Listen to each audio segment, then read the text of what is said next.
Are you ready? No! I said, are you ready? Hameen Media Group. Big Ray Hernandez. The Vet, Jamie Williams. This is your Next Level Wrestling Review. And we Are NXT.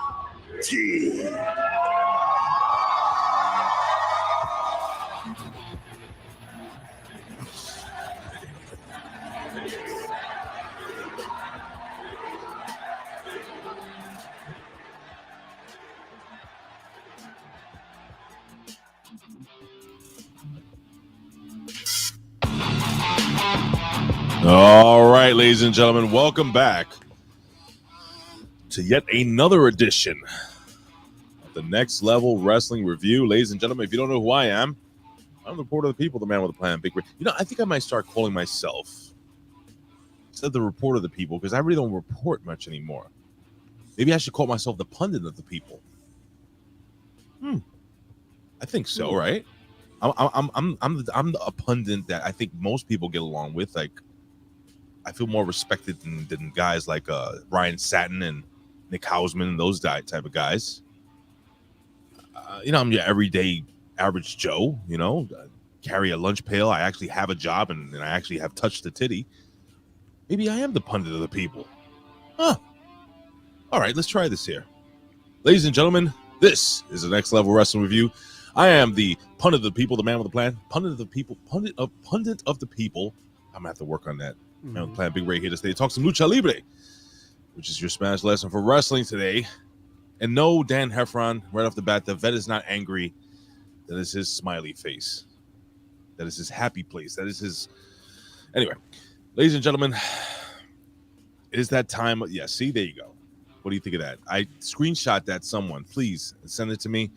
I would love to make a painting of that and put that on my wall. That in my new house in Florida. We'll get Gam Wolfers to paint it. We'll commission. I asked him to do. Anyway, if you're interested in who the fuck that voice is, who I am anyway. I don't know, but I'll tell you what, brother. I'll tell you what. It's that time of the year where we go to the pumpkin patch. You know, we collect some pumpkins, apple picking. You know. So, ladies and gentlemen, of course, we have the one and the only, the 3-time apple picking pumpkin patch on a pole match champion. Wrong song again. God damn it. The Vet. He's a Rip Rogers guy. The Vet. Vet. Rip Rogers guy. Ladies and gentlemen, if you need a good pumpkin picked or an apple picked, this is the man. He's the champion of doing that, ladies and gentlemen. You take him, you throw him in the back of your fucking Winnebago, wherever the hell you drive. You take him somewhere cold, I guess. I don't know. I don't know if they have pumpkins in California. But anyway, you drive him upstate New York, and he will pick one hell of a pumpkin for you and the kids. You can carve it out, put little fucking cards. Anyway, it's a Rip Rogers guy. It's the Vet, Jamie Williams. What's going on, Vet? Oh, not much. Yeah, we don't have pumpkins here. You don't have pumpkins, right? They won't survive. There's no pumpkins in the entire state of California. We don't have pumpkins in the grocery stores that nobody wants and spoil and have to get thrown away and stuff. We don't have any of those. You know those pumpkins are coming from fucking upstate New York. From Rome, New York.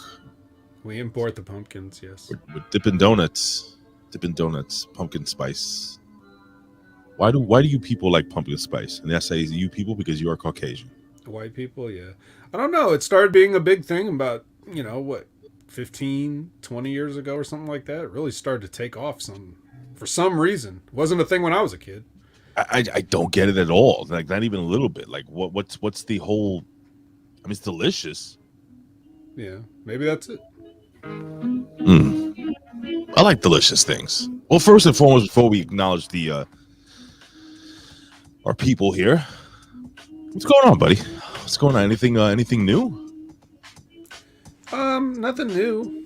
You know, we had a slight reprieve from the heat wave out here. So what is it, like just 95? Yeah. It was slight. We had an actual week of fall weather. You know, stuff was like in the 70s, 80s. What? And then last week they were like, oh, wait, hold on, one more thing, and then back to the high 90s. Blarings. But even, you know, when we were getting those like hundreds, it got up to 116 one day out here. And when it was like that hot, even if it was like 95 during the week, during that heat wave time, that 95 was somehow, I don't know how this scientifically makes sense, but that 95 was hotter than the 95s we got just this past week. It's the whole dry heat gimmick. Maybe that's what it is. Less humidity. Something, yeah. I don't know what it was, but yeah, we're doing that. We're doing better than Florida though. So yeah, you know what? Big shout outs, man, to my future family. Well, I have family there, real family there, but they all live. Most of them live inland, where I'm going to be living in Kissimmee. So if you look at the peninsula, right, it's right there in the middle. Okay, Kissimmee's right in the middle. Tampa's on the coast, on the west coast, and that's where the oh god, I think Port St. Lucie, right? All these fucking places gonna get fucking slammed. With they're saying that by the time it makes landfall, it could be a category 5. Ooh. That's pretty powerful, brother. What do the categories go up to? 5. Oh, okay. That's pretty fucking epic, dude. So, you know, I my thoughts and prayers go out to all of you people that are living in the Tampa area, that, you know, the west coast of the Florida. April, I guess it's April O'Neil, Charles April Hunter. Yeah. She couldn't do the A show because you know, no. she had no roof. The roof came off. I'm kidding. She's prepping. But Vito and Noel are fine because they're in Kissimmee. So I think it's I worth. saw Stevie Richards just uploaded a video of best workout equipment to use in a hurricane. No, he did not. I'm not lying. You go ahead and check it. You are fucking shitting me. Check That the is Stevie Richards YouTube channel. That is fantastic. You know that Kermit the Frog meme where he's kind of like sitting on the couch looking like shocked, looking up shocked, and my friend lives in Tampa. She's like, when you're halfway through your hurricane snacks and then something smacks against your window. See the Kermit? You have to visualize it. Yeah, don't explain a meme. It's so fucking funny. But anyway, yeah, just, you know, if you're in Florida, you know, get somewhere safe so that you can safely listen to the Next Level Wrestling review with me and Big Ray here. So that's the important thing. What floor is Mario on? I think we're never going to, I think we're canceled. I think you're right, Pat. Yeah. The Ridiculously Random Podcast is canceled, or is it coming back tenfold? 2 times a week. 2 times a week. The first time. Canceled. Maybe 2 times a week. Anywho, on that note, ladies and gentlemen, you know what time it is. Acknowledge me. Acknowledge me. You're gonna acknowledge me. You there, sitting at home. Acknowledge me.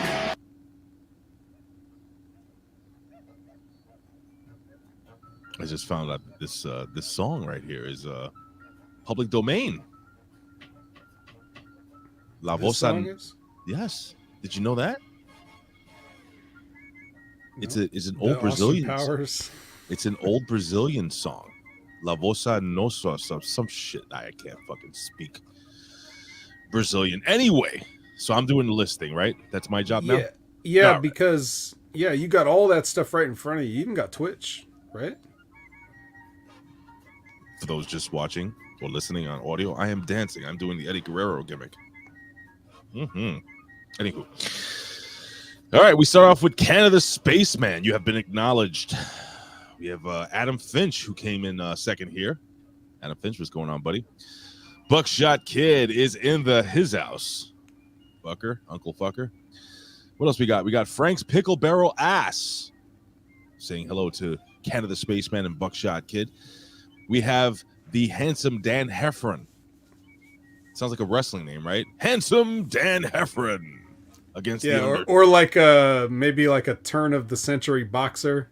You know, Yes. with like John L. Sullivan versus handsome Dan Heffron. It's the handsome Dan Heffron in the ring with a record of 403 and 62 losses. Just yesterday, he fought 63 rounds for 4 hours. Dan Heffron, handsome Dan Heffron, former, I don't know, Middlesex champion. We have the lovely and well-endowed Miss Elizabeth. Oh, yeah. She's getting Royal Rumble tickets right now. Oh, yeah. She's getting the Royal Rumble tickets. Yeah. Is she really? She's going to be number 31. Number 31. Yeah. Oh, maybe I should say, yeah, baby. Yeah. What else we got here? I said Canada Spaceman. I said Dan Heffron. These people just chatting away here. Sir Jam, 34. I always wondered, Sir Jam, do you play basketball? Is that why they call you Sir Jam? And did you average 34 points a game? Is that what it was? It must have been. This guy's like 6'8". Have you seen that picture of him next to Sheamus? Bro, Sheamus is like, holy fucking shit. Yeah. Holy shit. Sheamus looks like Johnny Gargano. It's like the way me standing next to Vito. I'm a big guy. It is what it is. Anywho, we have Yohimbo.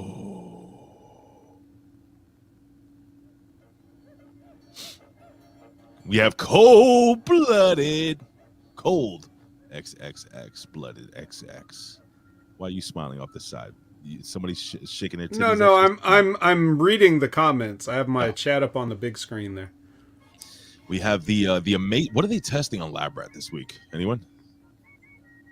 Ooh. No. Yeah. What will they be testing on Lab Rat? I don't know. We'll let Lab Rat tell us. He will not hesitate.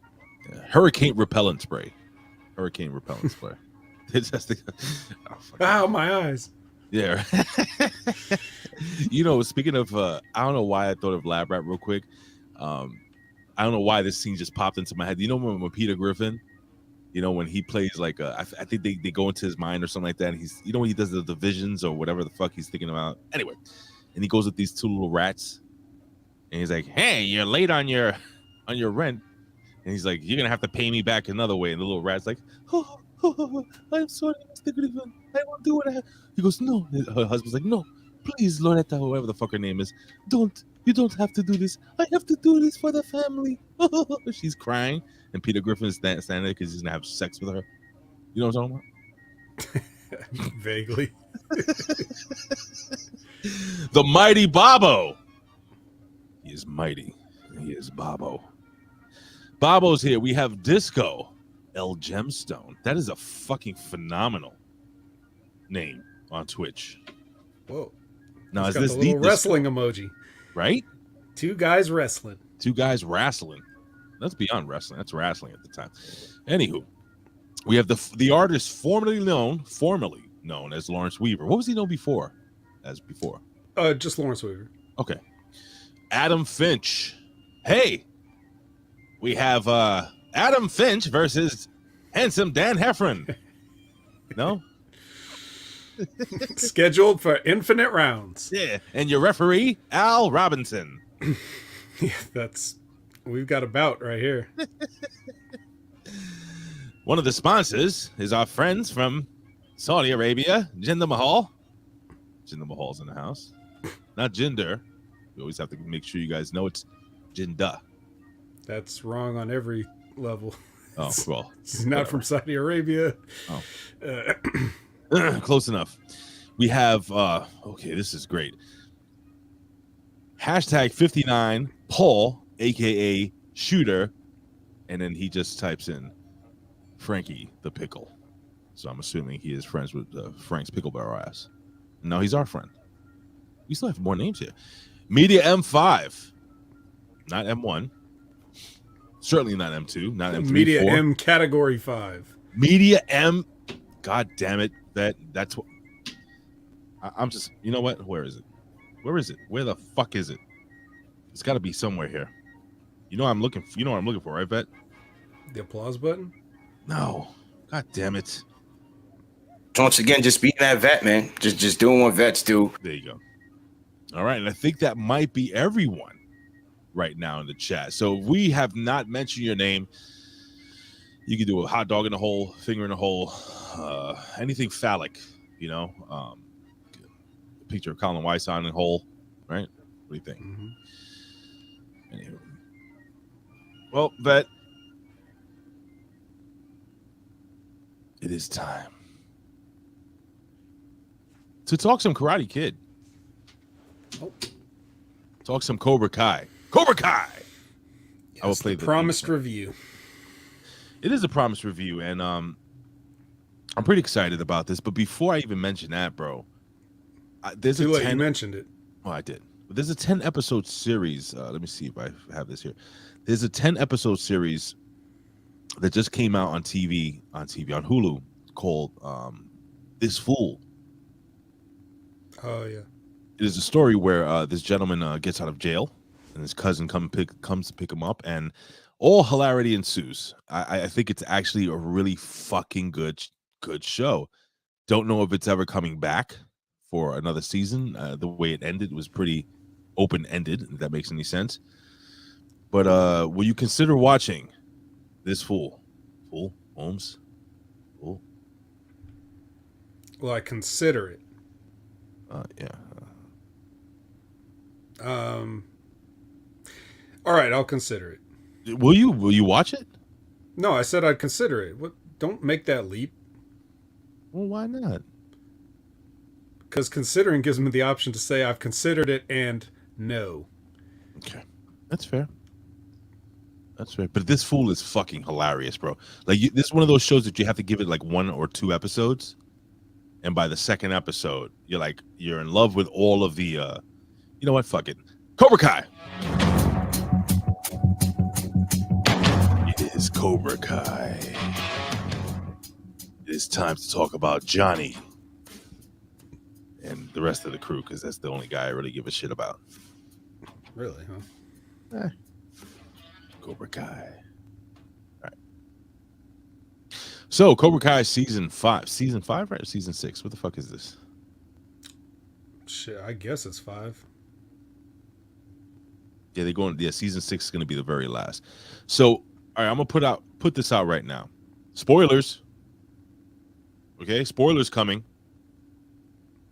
All right, you can fast forward for, I think, another 15 minutes, maybe 20. And no, 15. We're not talking about that long.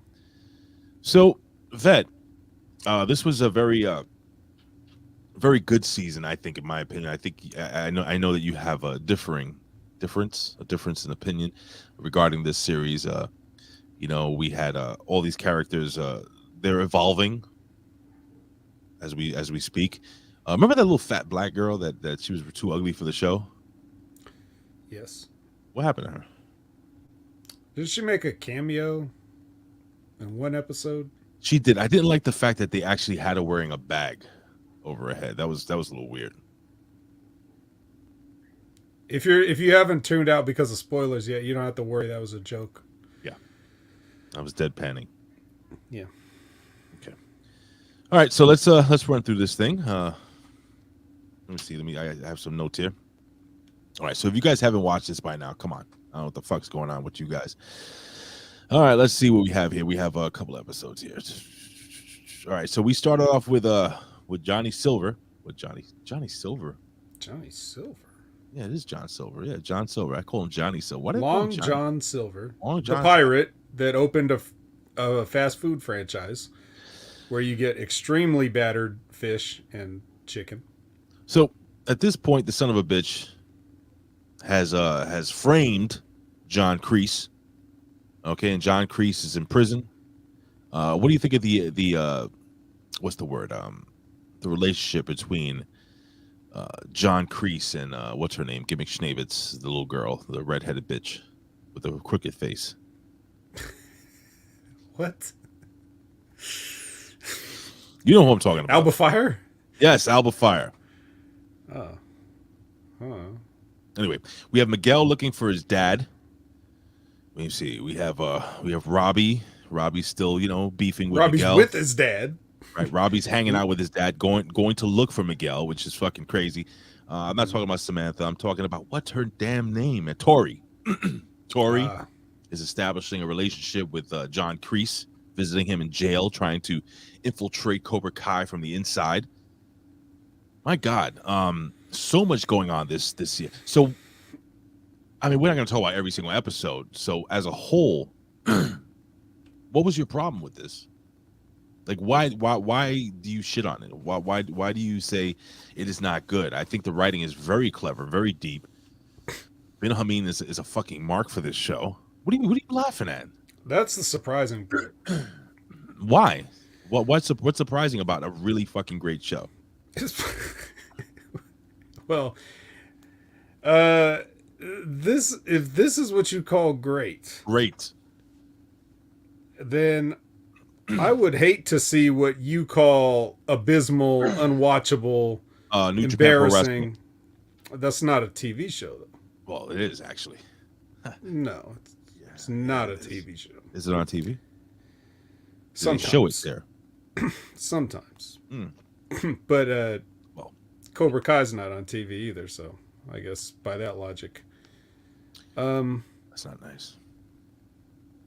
No, man, this is I mean, if you want my opinion of this season of Cobra Kai, you could just, rewind to last year when we reviewed the other season or whenever it was, and it's basically all the same stuff still applies. It can't be, dude. This is so much better, man. Like it's gotten progressively much better every single year. Are you kidding me? Like, I'm serious now. Like a late period. So am I. I honestly, like, I think this is like a deadpan. Like, I think you're trolling me.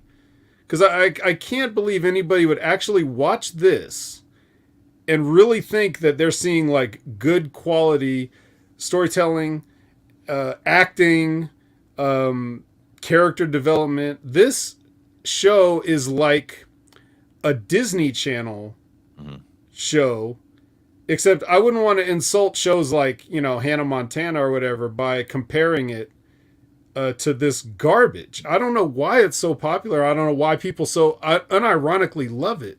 I'll tell you why. Tell me. It's one of the very few times, I believe, that they do like an update, not an update. What do you call it? Not a spin-off. A continuation of something that people grew up loving. But it's not. It's not a continuation. It absolutely is. How is it not a continuation? We continue with Johnny. Okay. Uh-huh. If you remember, it's like the people that watch this and like it, it's almost like they either never saw the Karate Kid movies or they forgot everything about them. I saw all of them. Okay. So since when in the Karate Kid movies was there all this corny, unfunny comedy and everybody's an idiot? Like the entire tone of the show is like a parody of the films. The films were serious. That's the brilliance of it. That's exactly what this is. It is a parody of the films. That's what this is. You know that, right? That is not what they're trying to do. Yes, because they could go further than that if they were parodying the show. I think they think what they're writing is really good, and it is really good. It is really deep. Listen, bro. I've watched all the Karate Kid movies several times, and I think that this show does a fantastic job at bringing you back, bringing you back to the past, bringing you into the present, bringing you into the future.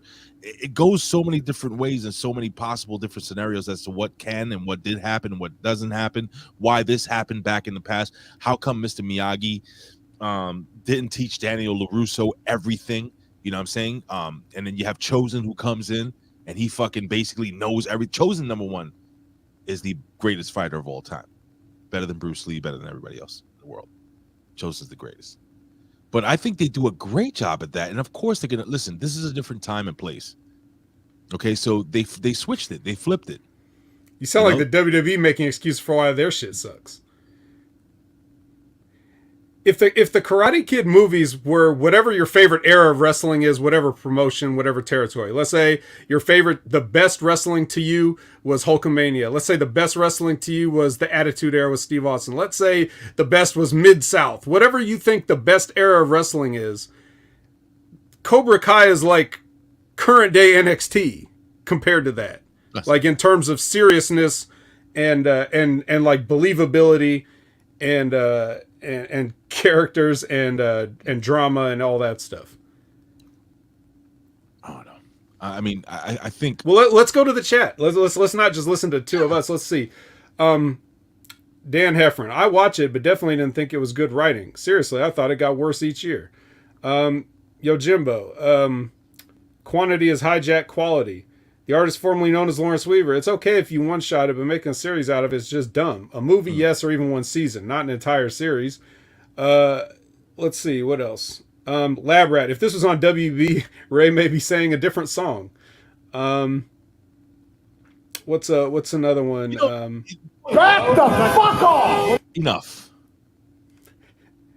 Jesus. Well, actually, Christ. speaking of Lawrence Weaver, he's got a couple of different things. He asks a question. Did they bring back the characters, love interest, and villain for number 2? I don't recall. Yes, they brought him back last season. He went to go to Japan and visit Kumiko, and they did that whole thing, which I'll get to that in a second. And then Chosen, obviously a big factor into this current season, but not nearly the character you remember, but like some idiot millennials idea of what the character no, should he's not be. an idiot. No. No. The other question he says. Hold on, I have breaking news for those people leaving these comments. Breaking news! You're gay. More at 10.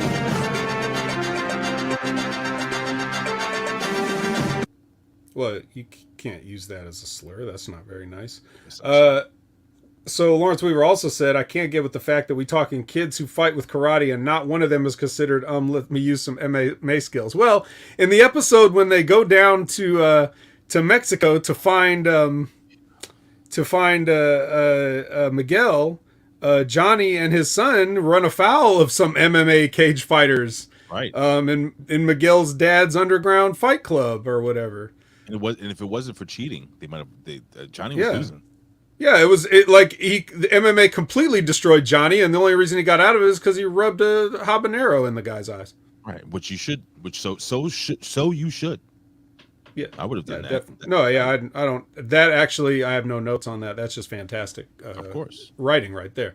But that was one of the few moments of fantastic writing. I'm serious. I'm not going to sit back and take this fucking shit. Oh, okay. Go ahead and try to defend it some more. So listen, the fact is this: it may not be for everybody, but I'm enjoying it. Ben is enjoying it. We're going down these little rabbit holes with these little fucking gimmicks where they mention something. It's like, oh shit, that's why that happened in the movie. Works. I think that they're finally tying the knot. Now you made a comment about Chosen. Listen, people age, people change as they get older. Some people mellow out. Some people, people that have gone through shit. Maybe that was Chosen the whole time. Maybe that crazy psychopathic bastard that wanted to kill Daniel LaRusso over vagina. And here's the thing with Kumiko. He's going to end up hooking up with Kumiko, right? Kumiko's coming back in season 6. Yeah. Okay. And they're bringing back, what's her name? Horseface.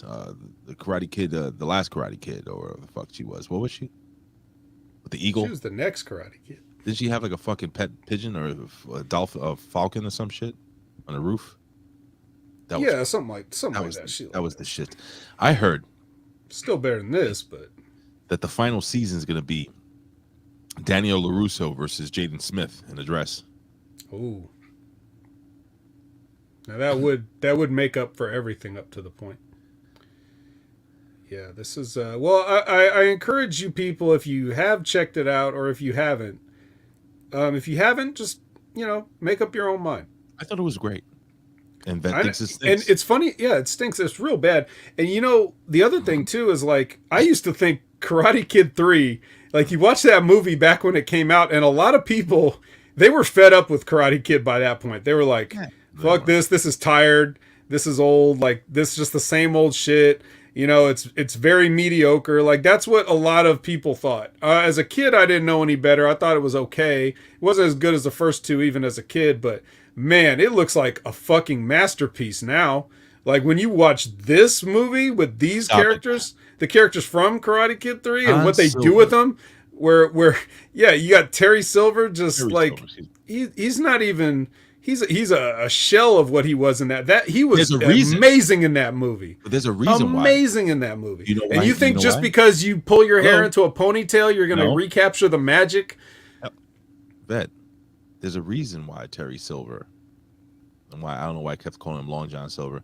Terry Silver was not the same Terry Silver he was. There is, if you look at these little innuendos and little things here, apparently there was a rumor that Terry Silver, there was a scene where LaRusso and his wife were in the hospital, and then they bump into Terry Silver. There is a rumor that Terry Silver actually is dying of cancer. He's dying of cancer. This is why he wants his legacy to live on. This is why, if you were watching one of the scenes where, actually I think it was last year's season, where he had his butler is like, hey, did you make your doctor's appointment? Did you take your medicine? This type of shit. And he has to eat specific foods and stuff like that. Like this is how deep this show goes, and you're just criticizing it over the fact that, you know, it's not serious as it was in the movies, but it's some deep shit. Some really fucking deep shit. It's deep. It's trying to be deep, but when they present it to you, it's just not believable. It's not like modern wrestling. Like fucking wrestling's believable. Like no, more than but ride. Okay, God. Look. Last year when we did this, when we had this argument, we had the same argument last year. And there were people in the comments that were saying things like, "Oh, Vet, you just take this shit too seriously, man. You need to just stop taking this so seriously." Okay, stop taking it seriously.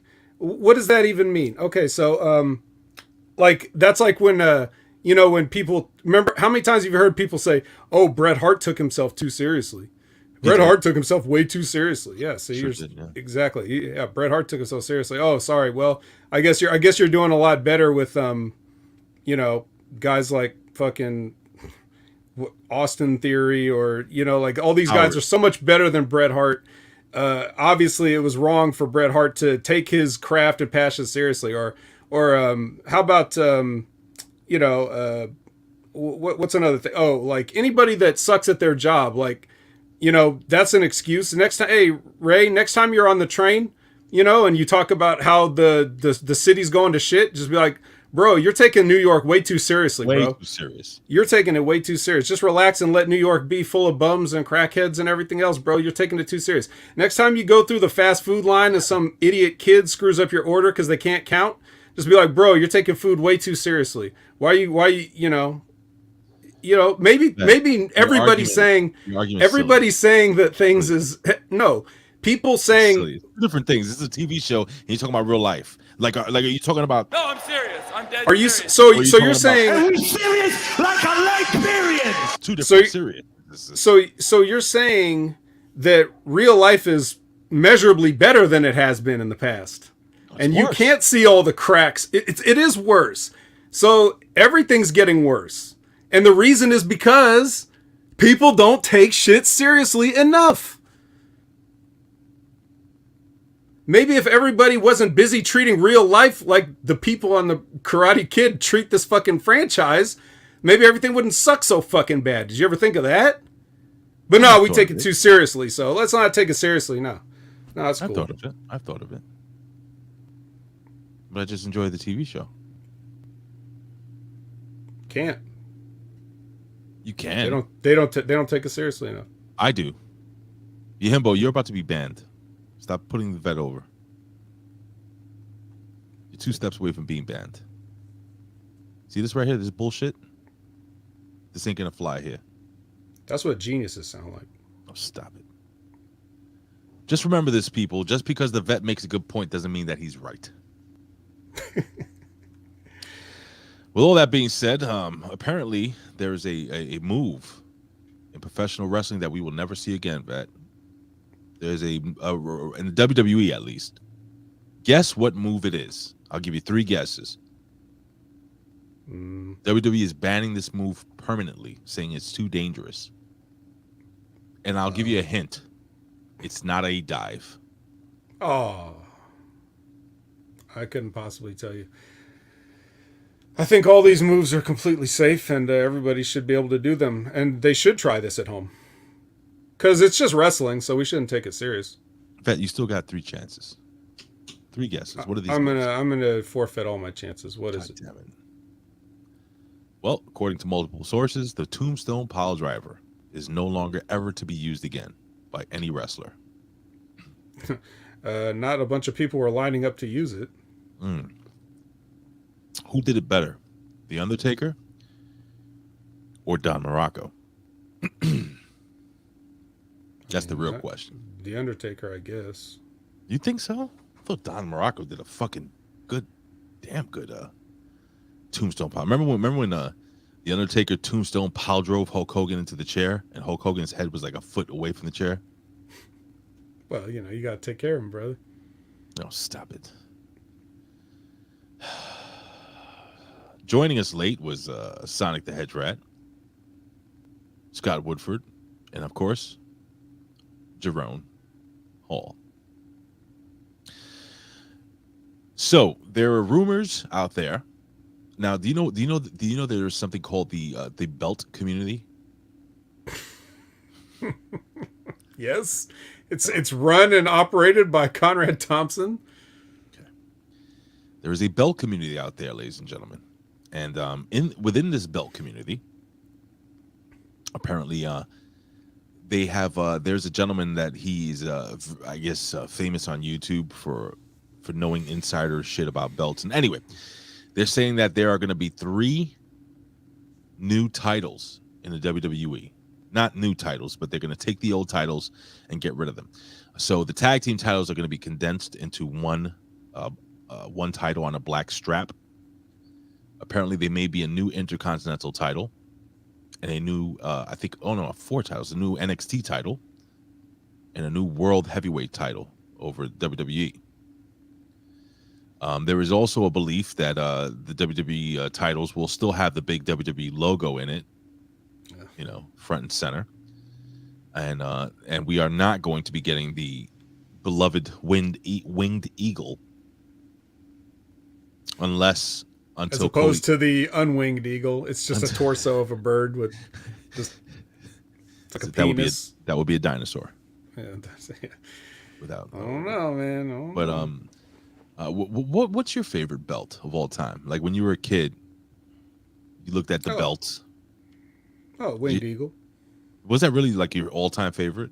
I think so. I like the Intercontinental Championship too. So did I. That was my favorite was, I'll call the Lex Luger version of the NWA United States title. Yeah, we talked about this in the past. We have? Yeah. It's a good title. I was also a fan of the World Class Championship Wrestling 6-man tag team titles. Good looking straps. But those are not the only changes. Apparently, there are going to be some huge changes coming to Raw, SmackDown, and NXT. There are rumors that the Big Fist may come back. Are these rumors just because people are just saying things they remember from the past? Probably. Because I don't know why. Like, I don't know why they would ever do anything old again, unless it was like one of those nostalgia anniversary shows where they bring back like the red, white, and blue ropes and things like that. I don't know why they would move forward with a completely old design again. I don't know. Maybe it's something that worked in the past, and they said, "Oh, let's go with it." Yeah, that's why everybody's not watching, because they don't have the right belt. You think there's a problem with the fact that Jim Ross had no idea Paige was going to make her debut at AEW? He had absolutely no idea that Saraya, or whatever the fuck her name is, was making that debut. And did you have a chance to expound upon your thoughts regarding Saraya's debut on AEW? No. Well, what do you think, buddy? Oh, well, whatever. She had to do something somewhere. Is she going to wrestle? Probably.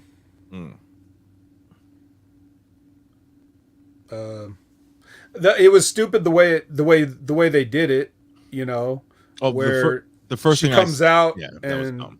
yeah, like that everybody runs away even though they could have just beat her up. It would have been real simple, very simple. You take two top female baby faces. When Saraya comes to the ring, okay, she's saying, "Yeah, this is my house, baby girl," right? And then the other girls are like, "There's like 5 of us. We're gonna kick your ass." And then the locker room empties out, and 3 or 4 girls come and stand beside her. But the reason they won't do something like that, and rightly so, is because then it's like, oh, well, fuck your debut, I guess. Here's the locker room. That's why they can't do it. They want to do the spotlight on her, but no one said she had to come down and make the save, you know, Right. which was not a save. She was in no condition to be making saves, but Oh, yet how do you know? She could be like she just walks out. she- Well, because she- she didn't do anything physical to anybody. So, She didn't have to. They ran away. yeah. I mean, maybe she did the whole Peter Griffin stem cell research gimmick. You know what I'm talking about there? No. Do you remember when Peter Griffin had a stroke?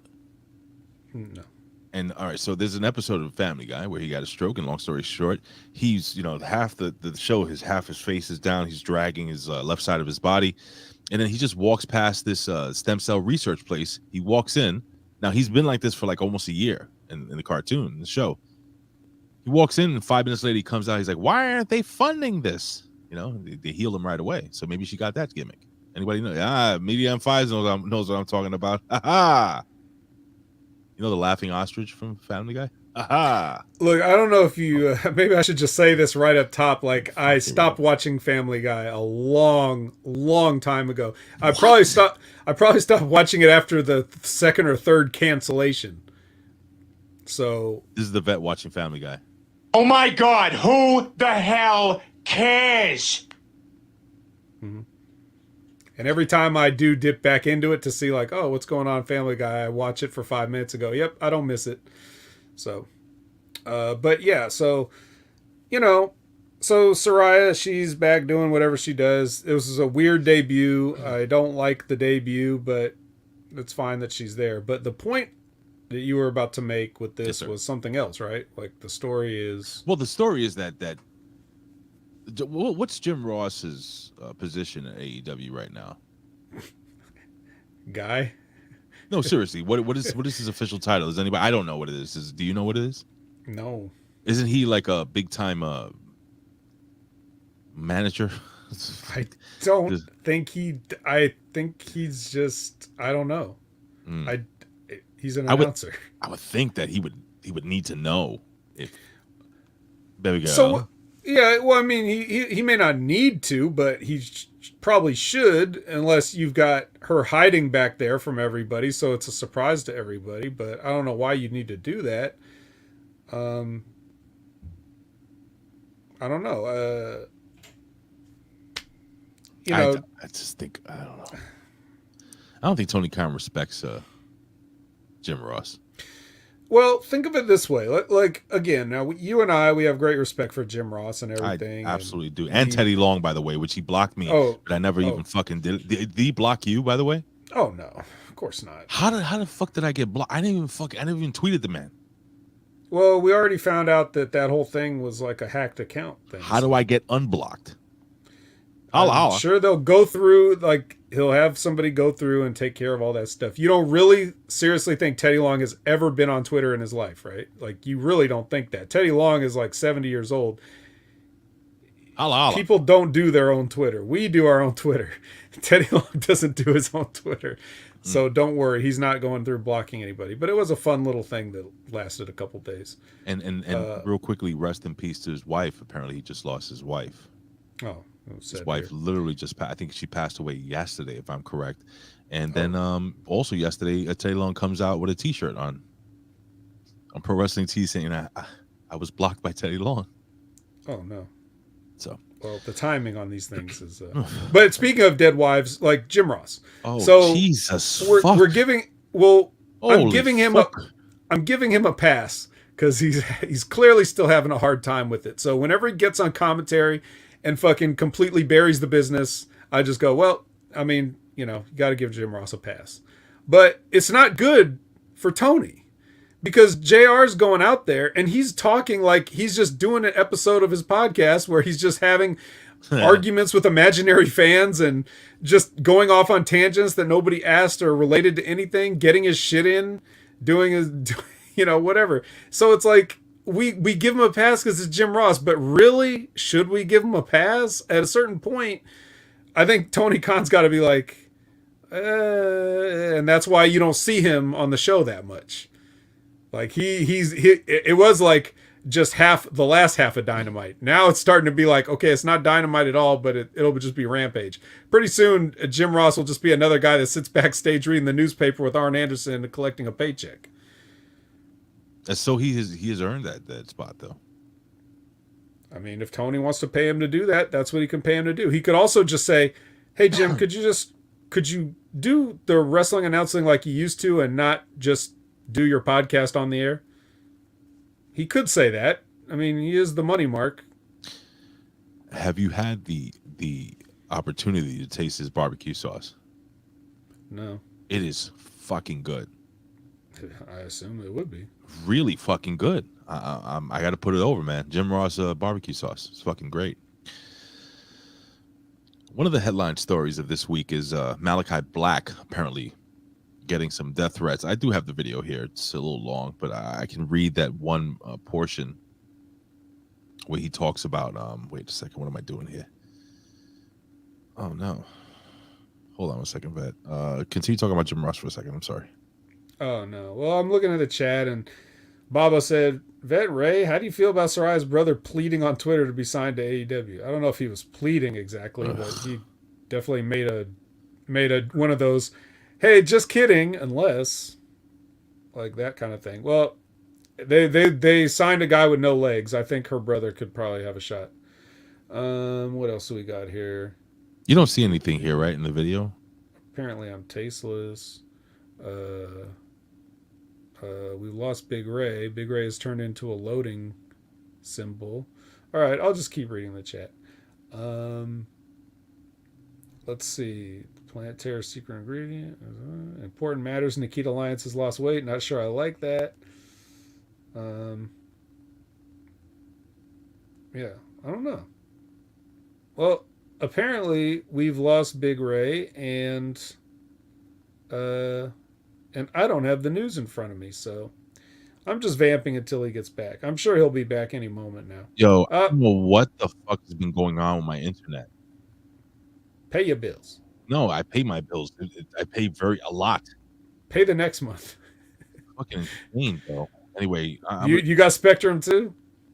Yes. No, we have fucking Optimum. Never heard of it. Anyway, I'm gonna play this Malachi clip. Here we go. So Malachi Black is doing a Schneebitz here. Just waiting. All right, let's fast forward. Especially in a time where I'm supposed to take care of myself and take care of a lot of things in my private life, but some people some people can't seem to just shut the fuck up and create things that are not there. So I have to go out here again. And I want to pause real quick. I know we're only a couple of seconds in, but he doesn't have to do anything. Yeah, I don't really. Well, because I guess what's going on is like people are leaking stuff about his situation. Mm-hmm. And they're not leaking accurate information. You may have heard of this from this whole, giant, backstage fight that they had at AEW regarding the similar shit with the same similar fucking people. We'll continue. Well, have a conversation with you guys here. All right. So, guys, how many times do I have to tell people to not trust people that are not in this business? He's talking about Dave Meltzer and Sean Ross Sapp and Nick Hausman. Right? Wait a minute. Wait a minute. Oh, Dave Meltzer's not in this business? Dave Meltzer is this business. He's rated every match in this business. He is the business. He is the table. So he was mentioned on NXT. We'll talk about that later. And Sean Ross Sapp has been in the ring. Who cares if he got eliminated in a battle royal by Denise Salcedo? He's part of the business now. All right, continue. If you can't even get the years of my contract right, which is a very minuscule detail, then how are you expecting, how are people expecting that these guys know very intimate and private detailing in regards to my private business? My contract's not 5 years. My contract's never been 5 years. Like, again, this is all bullshit. It's all lies. So, you know, I posted a statement, and even if you've, of course, all of you have read my statement, because even if you read my statement, I gotta be honest, I never read his statement. Did you? No, I heard it. I heard somebody else read it, probably on a podcast or something. Fair enough. It clearly reads that even release is in quotations. Now, if you don't know what quotation means, it means that the author does not agree with said quote or said word choice, or it also means that it's not his wording. You notice how somebody's just putting white rabbits there? Nobody gives a shit what he's saying. All right, then it is followed by a bunch of multiple things in regards to my merits and all stuff. But it even says that my stuff about my conditional release, that it's false. So how are you guys still thinking? Why are people still writing that I've got my release, guys? I don't know how like, why do you trust these people to tell you the truth? Because it's not true. Like it's in a time where I'm supposed to. All right, I'm gonna stop sharing this shit because he just fucking complains. I'll read the most important part of this whole thing. And he says, in a time where I'm supposed to take care of myself and kind of wind down, I have to deal with this kind of stupid bullshit from people who are not in the business, pretending that they are in the business with all their sources, in quotations. And you know the worst thing about it is, for the past 3 days, nothing but weird, hateful, and today even 2 death threats. Death threats? Death threats? This is what he writes.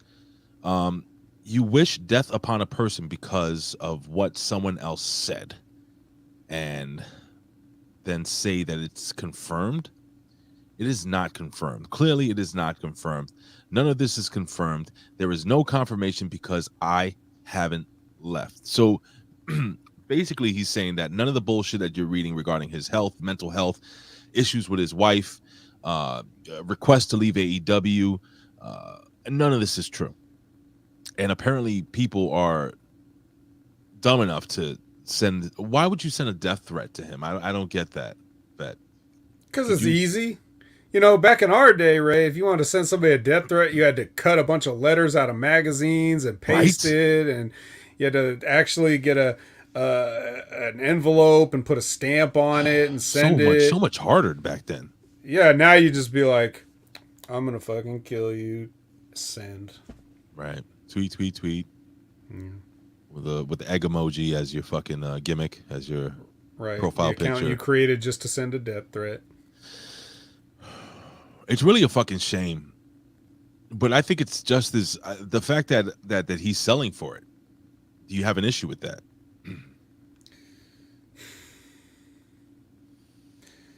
Yes and no. Yes, because you don't want them to ever let you know that they got to you. And clearly in this video, I'm sorry to interrupt, but clearly in this video, you can see he's frustrated. He's grabbing it. For those who are listening on audio, he's grabbing his face. He's running his hand over his head. He's like, oh God, like it pains him to have to do this. I have to do this. You don't have to do this. Yeah, you don't have to, but like you do though, because you know, Ray, because you've gone through some stuff lately where you keep stuff bottled inside. Like if this helps him to feel like, right, that's true. I'm sorry. Yeah, you're right. Hey, look, these guys are saying shit about me. If I put it out there, you could believe me or not, but I'll feel better having said it so that I can say I said it.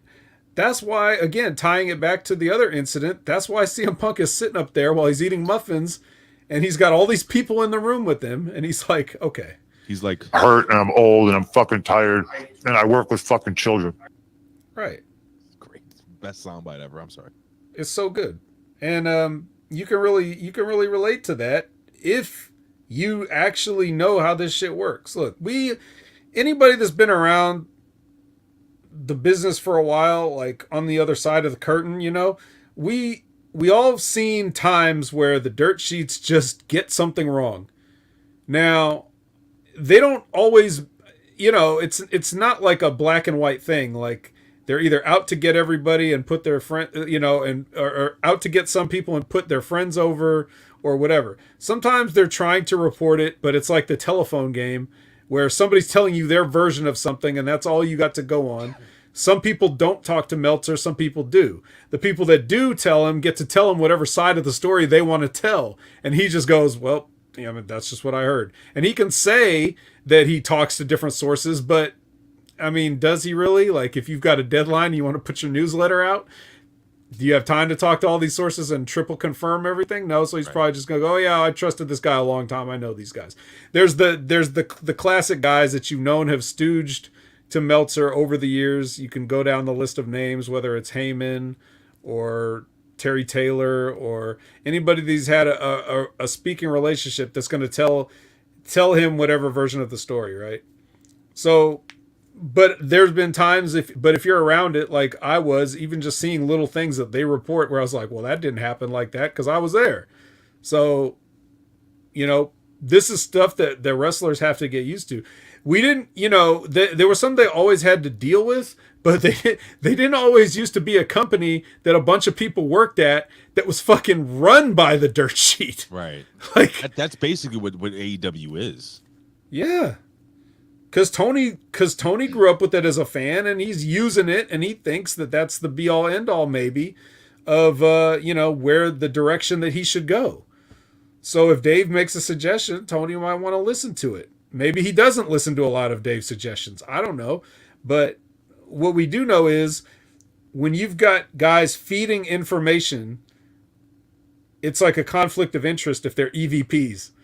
So if you've got guys like the Young Bucks or whatever, feeding this information, it's very one-sided, and you start to hear a bunch of craziness, and then all of a sudden you end up in a car on an Instagram story and you feel like you need to defend yourself. It's an unfortunate situation all around, but I guess it's fair.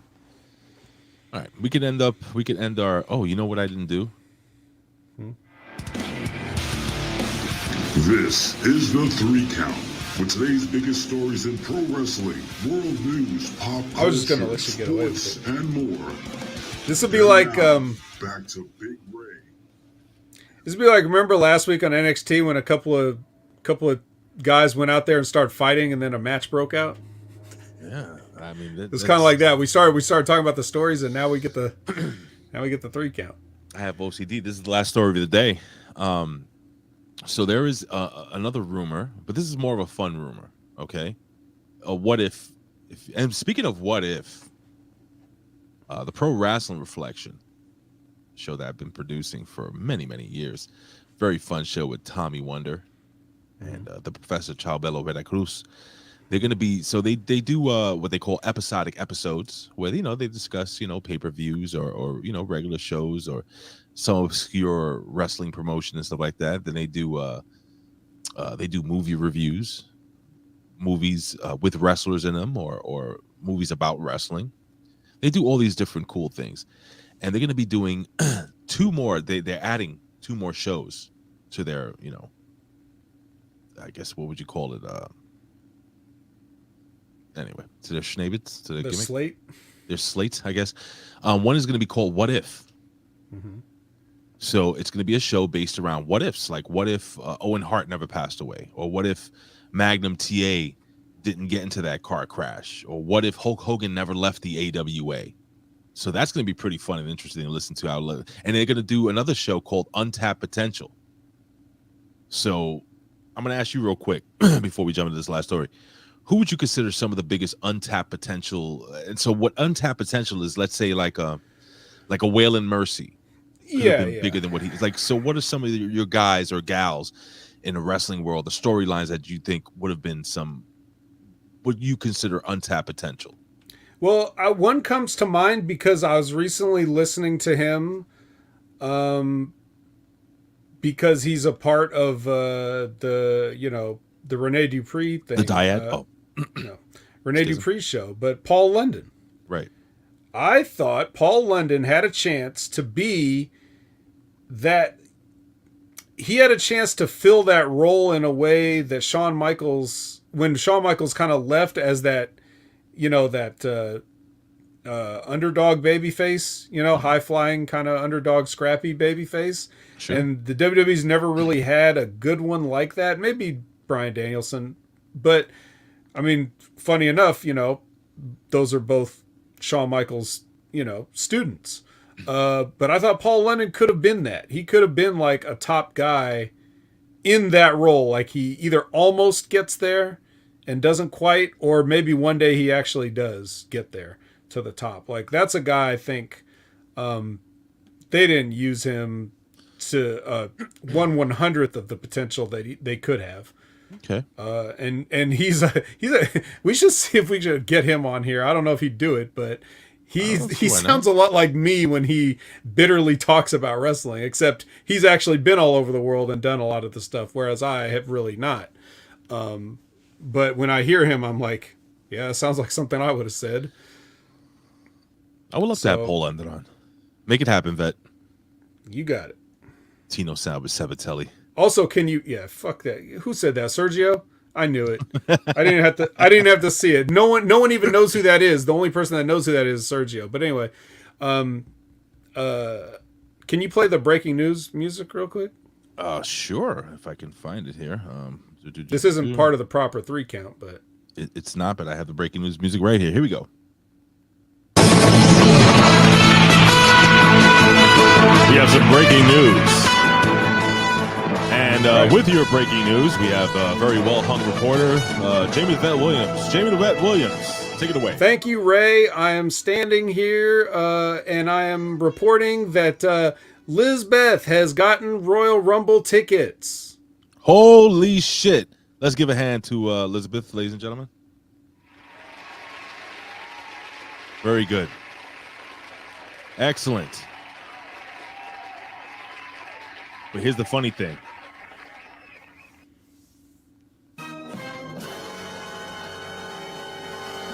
Those tickets are fake. Oh, no. Oh, shit. Elizabeth, get your money back.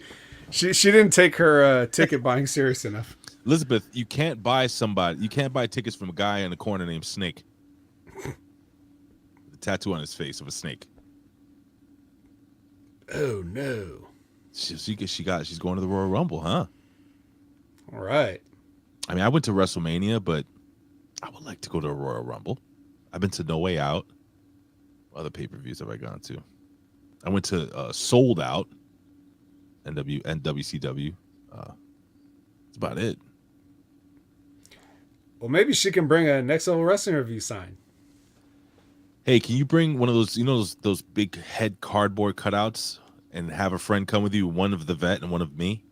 Yeah. Just, no? Okay. Yeah, take that, Dave LaGreca. Yeah.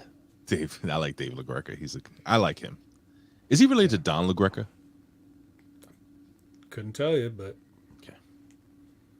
So this is the last story of the day, Vet. Okay. There is a possibility. Now, allegedly, Bray Wyatt, when he was doing the whole Bray Wyatt stuff, the magical, mystical bullshit, towards the end of his thing where he's getting burned and lit on fire and all this other shit, none of that stuff he wanted to do. That was all Vince McMahon's shit. Mm-hmm. Now, there is a big rumor coming out that that the original plan was, when he was doing the Funhouse thing? Yeah. Now, have you heard this rumor? Is this the one where they were going to be played by real people? Right. So these are the 5 people who will potentially be Funhouse members. Number 5. Remember the Funhouse doll? Lily? No, there was another Funhouse doll early on in the gimmick. A doll. Well, sister. Yeah, what was her name? It wasn't Sister Abigail. It was like a ventriloquist dummy. Do you see this? What? That's That's the That's dot. not what I was thinking of. Oh, that's what it is. Well, what about the one that wasn't that? I don't know. But we're talking about this All one right here. Fine. Oh, they're saying maybe Alexa Bliss maybe playing her. Let's Okay. scroll down here. Let's scroll down. Mercy the Buzzard, played by Dexter Loomis. Okay. All right. Who do you think would Rambling Rabbit? Karrion Kross. Yeah. Why would he? Because he went by the moniker of the White Rabbit on the indie scene, and he Yeah, rambles. and Lucha Underground specifically, also Right. with Paul London. Very cool. And let's go to number 2, Abby the Witch. That's who I was thinking of. Scarlett Bordeaux. She's fucking hot. And of course, number 1. And Scarlett's hot too. Oh yeah. And number 1, of course, Bray Wyatt. As you think that would be a good thing? No. That would no. Why not? Okay, Ray, why don't you pitch it to me? Tell me what you're going to do when you have all these people dressed up like fucking lunatics, and tell They're not me how gonna this be is dressed. No, it is all each. They're going to all be within their gimmicks, the way they are now, but they're going to be part of this maniacal faction trying to take over the WWE. The White Rabbit, all this other shit, Mercy the Buzzard, they were all a prelude to their you know, to people that have nothing to do with what they were. right. You know, you can see how, Ramblin' Rabbit just effortlessly transitions over to Cross, right? Like there's Easy, because Cross rambles a lot. He talks. He's a very good that's it. talker, and he's the White Rabbit. Mercy the Yeah. Buzzard, you know. I got an idea. What? Let me pitch this one to you. Go What for if it. everybody in the WWE had a second job, right? Like, what if we got a wrestler that was a plumber? What if we got a wrestler that was a garbage man? That's Bill. That's What if we got a wrestler that was a birthday clown? A repo man? Repo man. Who Yes, I else? like Could, that. who else could we get? Yeah, I mean, a dentist. We could get a dentist. Forget about Britt Baker. There's already been a dentist. We could bring the dentist back. Was Hillbilly Jim? Was that a job? Is being a hillbilly a job? No, technically no. What about a junkyard dog? Because a junkyard dog is Yeah, it's actually like a guard dog. It's a guard dog. You pay. I guess you pay it. I guess you pay him in table scraps, or No, you just feed him. or you get to eat what you catch. That's what it is. So if nobody Junkyard breaks in the dog. junkyard, you could starve to death potentially.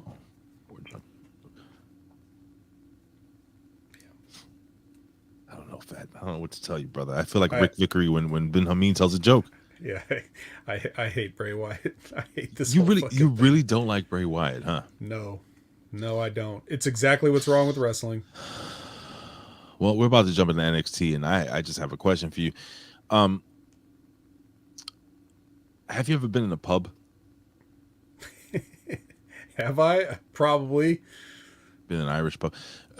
Have you Not a legit European Irish pub, no. Have you ever bought a giant rope in a pub, and walked in the door, and just started swinging a giant rope? Not your penis. No, but I thought about it. I considered it. Strongly considered it. Vet, it's time. I can't close this down. Why can't I close this down? Jesus Christ, I fucking hate this. It's time. I can't wait till somebody else becomes champion, because we introduce this segment with the theme song of the champion, and I'm hoping. Oh no, I just realized something. If Ilia Draganov wins the NXT title, I'm gonna have to intro this segment, our review of NXT, with his new theme song, which is absolutely horrible. Well, you better not win. NXT. No 2.0, just Yeah, NXT. no numbers. Just Yeah, it's NXT. just NXT, guys. Here we go.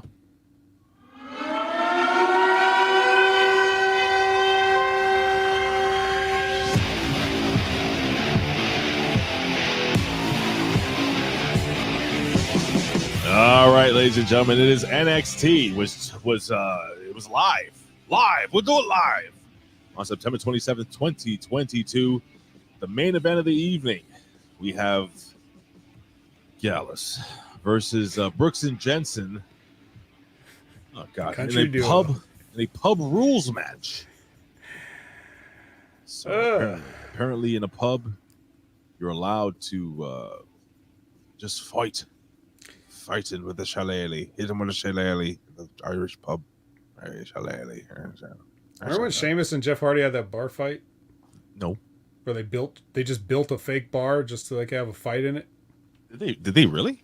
I don't remember that at all. It was on SmackDown. I'm sure it's the people in the chat remembers. Speaking of the chat, Jimbo asked me a question. Vet, who is your favorite WWE wrestler right now? It's probably Walter. He's pretty fucking awesome. That guy is great. Back scratcher. Like there's other ones I like too, like Becky, but she's not there right now. Becky Lynch? Yeah. You serious? She's one of my favorites. I like Kevin and Sammy. What's wrong with Becky Lynch? She's the man. Whack, dude. Becky Lynch is great. She's like Elba Fire. Oh, don't do that. Don't do that to Becky. They should make a tag team. They'll call them the Terrible Tag Team. Becky was on a box of Golden Crisp. I heard Becky Lynch has when she used to train back in the day, she has an issue using deodorant. Is that true? I don't know. You know. You fucking know.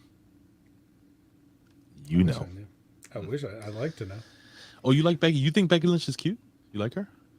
Becky Lynch is gorgeous. Becky Lynch is a beautiful woman. Yes. Veteran of the business. Are you kidding me? I am not kidding you. Are you kidding me, bro? Bet. Hey, stop it. Stop it. Okay. All right. You really think Becky Lynch is hot? Yes. She has the body of a 12-year-old boy. Regardless, in the face of a kangaroo. She has a kangaroo face. She has a thin kangaroo face. What are you even talking about? Bro, do you even know who Becky Lynch is? Have you ever seen her in your life? Are you serious? Like a late period? I'm confused because you're describing a person that I don't think exists. Who has a thin kangaroo face? If anything, Becky Lynch has like a big square jaw. Like, how is it too thin? No, it's weird. It's like boxy up top and then comes down to I can't explain. She was like the toast guy from SpongeBob.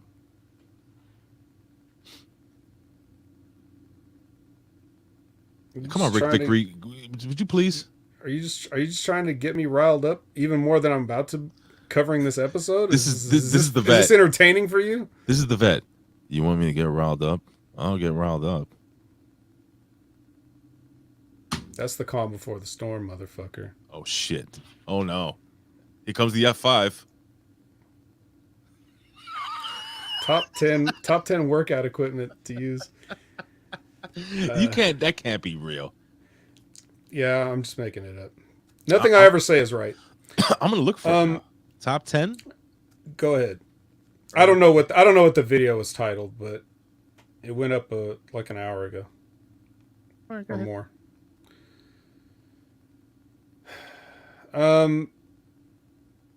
Yeah, so Ilia Draganov comes to the ring. JD McDonough interrupts. Junior interrupts JD McDonough. They talk about a triple threat. The crowd stooges it off before they get there in the promo, so Braun has to pretend like it's his idea to have a triple threat and that the crowd wasn't already chanting it. But what'd you find, Ray? I'm having this issue with my internet again. God damn it. I'll just go to his page. What is it? Stevie Richards, right? No. It's not Stevie Richards. No, seriously, what is it? This is so what do you have to what do you have to say about this this triple threat promo? That's what I'm getting back. How is that even possible? You're streaming right now. I don't on YouTube. This is the frustrating thing with this. Look, retry, nothing. Retry, nothing. I'll hit this gimmick over here, nothing. I don't understand. Anyway, so best looking woman in WWE right now, pound for pound, Lacey Evans. What the fuck does pounds have to do with it? Pound for pound. Well, she's good looking for her weight. I mean, what are you talking about, bro? Get out of here. You Anyway. crazy. You crazy, man. You crazy. No, I think Killer Cross's woman is probably the hottest chick in the WWE. Scarlett. I think she's incredibly. Oh no, what am I talking about? Fucking the NXT champion, the NXT Women's Champion, Mandy Rose. Mandy Rose is fucking gorgeous. That's beautiful. Like that's hot. I'm sorry, Vet. You know, Becky Lynch, Mandy Rose. It's all down to personal preference, I guess. I guess so. Although I don't not prefer Mandy Rose for what it's worth. Okay.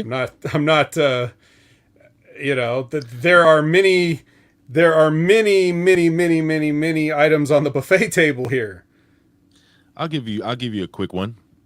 If you had a choice, you had Becky Lynch sitting right there in the chair, and Nikita Lyons sitting in the other chair. And you have 2 bottles of baby oil. Which one are you going to? Which one?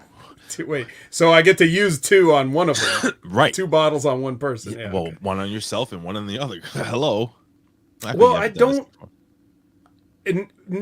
I've said this before. Nikita Lyons is pushing the acceptable boundaries of pound for pound for me. Yes, she is. But she's still on the right side of the scale at this point. But I don't necessarily. It's at the right side of the scale. I don't necessarily prefer women like that. I don't necessarily prefer women that have a body exactly like Becky Lynch either, but I'm accepting her body because I really like her. I think she has a beautiful face, and I think she's a really nice person. So that plays a lot into it. Nikita Lyons, I don't really know that much about her personality. Perhaps I'd feel differently. Mandy seems like a really nice person too, but the artist formerly known as Lawrence Weaver says Nikita is a 2-bottler. Well, yeah, that's just a necessity based on surface area. So we had a triple threat. A triple threat promo. Triple Who threat won this promo, Ray? I gotta be honest. I am very impressed with Ilia Draganov. I think Ilia Draganov, for the fact that English isn't his first language, I think does a really good job at expressing himself, and it just seems like he's real. Does that make sense? He's a militant Russian wrestler, you know. He's a tough guy. It doesn't seem too scripted. He's just going out there and just talking his wrestling jib jab. I like Ilia Dragunov a lot. I mean, when you asked me to watch the matches with he and Walter, and I was like, I don't know, watch it, but I watched it. And I was like, wow, this is some of the greatest shit I've ever seen. Ilia Dragunov, even though he's not the biggest dog in the fight, is possibly, in my opinion, one of the most believable people.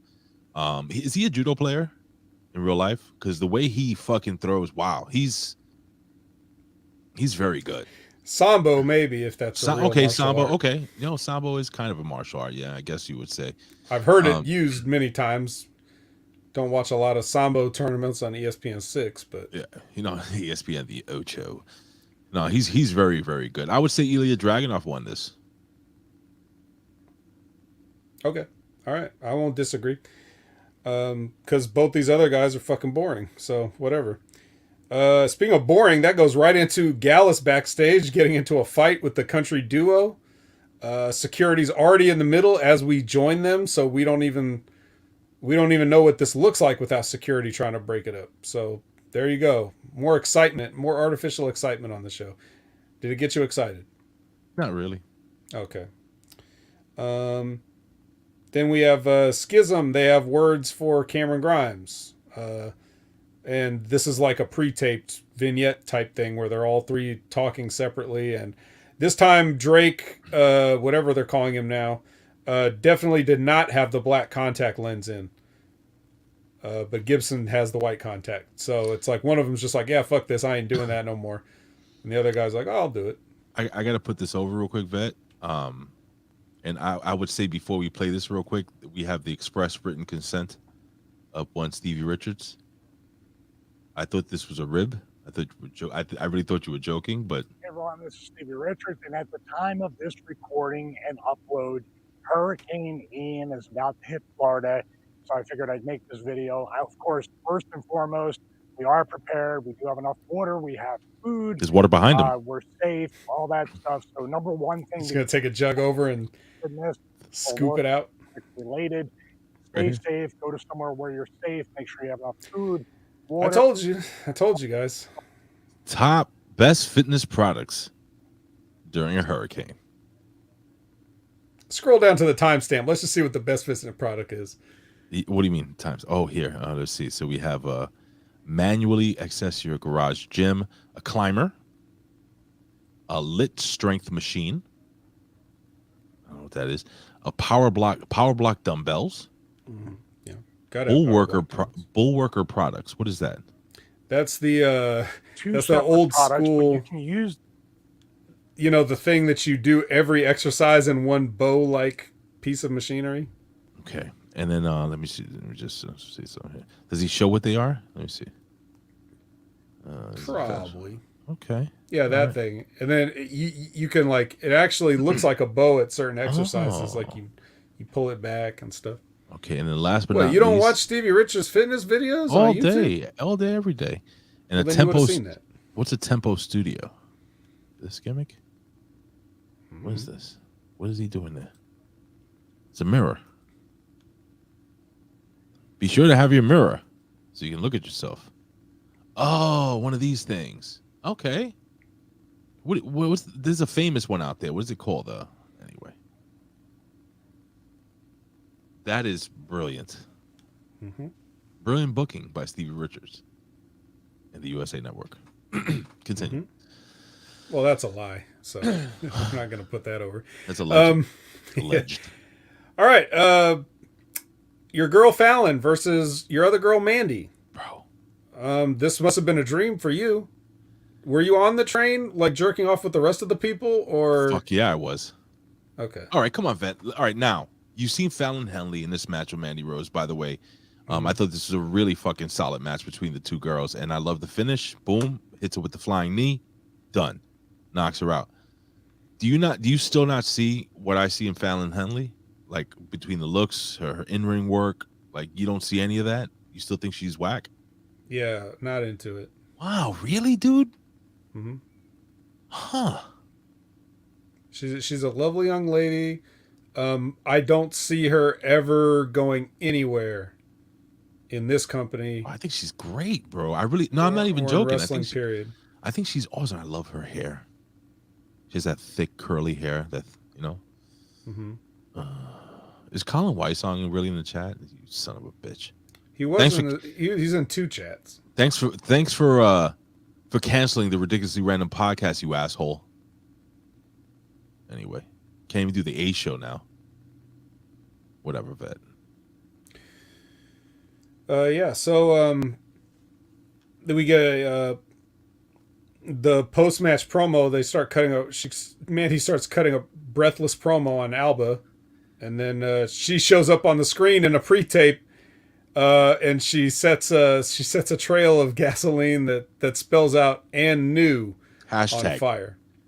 Oh, there was a hashtag too? Okay, it was a fucking hashtag. The hashtag, the "and" on top and the "new" at the bottom. Stupid. I must have caught that out the side of my eye when I was bending down to put my sock on. Fuck her, dude. You think she's hot too? No. Alba Fire or Becky Lynch? It's not a contest. Right. Alba Fire, right? No. Who's prettier? Alba Fire? Alba Fire looks like a... I'm sorry, this is going to be the meanest thing I say about Alba Fire because I just try not to go there, but you're forcing me to go there. Mm-hmm. Alba Fire looks like it's like what you imagine a witch looks like when you read fairy tales as a kid. Wow. Very unfortunate. Alba Fire or Charlotte Flair? Charlotte Flair still. Yeah, right? Still. Yeah, I mean, kind of. Yeah. Even though, like, I don't know. Even after all the work. Like, I look at Charlotte Flair, and I just couldn't help but see her father. Every time. Everything happened. Yeah, so, you know. She doesn't even really look exactly like him, but it's some of the attitude. Bro, when she makes those faces, like, oh, God! You know? She should have just dressed up as him and had his last match for him, bro. Oh God! Right? Oh God! Fucking Ric Flair's the best, bro. I don't give a shit what anybody says. I hope he has 10 more matches. No, you don't. No. So then, now you said you liked this episode, so I'm very interested. I did because all right. So first match, really liked the first match very much. Okay. And then the next thing, though, well, I mean, you know, right after that, we got the Alba Fire thing. Yeah, that was we had to watch Gallus, you know, so we've already had Gallus on here. Then we get this Apollo Crews vignette where his vision's back, Ray. His eye ain't bleeding no more. He could see it. He could see the future again, and he sees the future, and it's Grayson Waller with the bloody eyes. We could see this in his brain. You know, the camera's in his brain. There was a the interview later in the show where Mackenzie Mitchell's like, Did you see his vision? Listen to that question, Vet. Did you see Apollo Crews' vision? Of course I saw his vision. We're done here. Like Ben says, we're done here. Yeah. We're done here. God, maybe I didn't like this show, Vet. Well, we got plenty more chances to figure it out. Because okay, next well, this is about to be a match. Wesley comes out. He's got one of the Connor Secure children with him. His Fucking name kid is over. Quinn, the King Crusher Molitor. That kid had some fucking moves. He was happy. He was excited. He was spinning around with his giant fucking Incredible Hulk hands. Yeah. Fuck it. That kid was awesome. Crown. That best He was thing on beat with the dancing. I'm telling you, the kid had moves, bro. And yeah, so if Wesley, you know, Wesley's been looking to replace Carter for a while. He's been gone. He needs a new tag team partner. I think this kid could do it. They're about similar size build. They could, you know, probably pull it off. Ilia meets another Quinn backstage. You want to say this guy's name? Zoe and Quinn. Pretty good. If only Piers Austin were here. Yeah. He's probably sleeping comfortably. Actually, no. He just texted me a little while ago. Well, tell him to go to bed and sleep comfortably. It's late over there. Will do, sir. All right. So then Tony D'Angelo comes out. Remember when Tony D'Angelo was fun? Yeah, me neither. Still is fun. Did you get your NXT trading cards, Ray, from Panini? Did you get your full set? They're available now. I did look at them. I used to collect the WWF trading cards back in the day when I was a kid. They even have classic superstars like Seth Rollins. He's not classic. Yeah, Chavos. It wasn't even NXT when he was there. It was FCW, but they got him on the cards. Did he have Chavo Classic? No. Oh, well then why would I collect those cards if they don't have Chavo Classic? I don't know. Well, anyway, this is Wesley versus Tony D'Angelo. Stax gets ejected, and then they have an extremely unusual finish in which Tony D'Angelo apparently hurts his knee, and they stop the match and just say Wesley wins. So this had to be real because there's no reason to do this. It's just it doesn't look good. It doesn't really further a story. It doesn't make sense. So his knee must have really been... All to believe more that it wasn't real. Because remember, okay. he was stupid for wanting to buy. So what if he just lucks his way to the title? Like people just keep getting injured in his matches. Oh, you think they think that deep on this show, bro? Probably not, dude. Remember, they just had Apollo Crews with his vision. Actually, the way it happened, I watched it, I think 3 or 4 times over. I saw when his knee hit the mat really fucking hard at an awkward angle. I could see it being a legit injury because I think the referee was asking, he's like, can you go? Can you continue? He's like, yeah, fuck, man. I think I really fucking hurt my knee over here. don't know if I can go. Well, you gotta try to get up. All right, I'm gonna try to get up here. Oh, I can't do it. Drop the X. Drop the X. That's what I heard. Okay. $72 for the box of cards? Is that a fact? Seems awfully random for him to make it up. Jesus fuck. Yahimbo, is that for the box of NXT trading cards? Or like a box of old WWF trading cards that are worth money? Fuck out of here. Waste of goddamn money. Yeah. All right, well, before this went to shit, what'd you think of the match? Anything? Look, the match was fine until that happened. Also, what apparently was supposed to happen there was, you know, he goes for the drop toe hold and Tony takes a buckle in the face, right? Mm-hmm. What the fuck kind of drop toe hold was Wesley doing? I don't know. It like that ain't no drop toe hold. Whatever the fuck he did, I've seen first day students get that shit right better than Wesley fucking did it. So I'm not saying that caused the injury, but fucking weird. We got the answer here. 2022 Panini NXT WWE trading card box hobby, $72. Well, Tony D'Angelo had plenty of time to go through the box and eat an actual panini. That's $70 more than I would pay for that box. Okay. Trick and Mello with McKenzie. They're interrupted by Oro Mensa. How did you feel about this? Were you upset that these guys got interrupted by such a bland and uninteresting character? Or you know, like they took away a chance to hear Trick and Mello talking, and if you could get anybody that's blander and more boring than, I'm not gonna say Gallus, but we'll say for example Carmelo Hayes, you definitely found a guy. Bro, Oro Mensa is the African American version. No, he's not American. He's actually African. He's the African version of a watered down version of Ali G. Oh, a version of a version. Well, one, respect.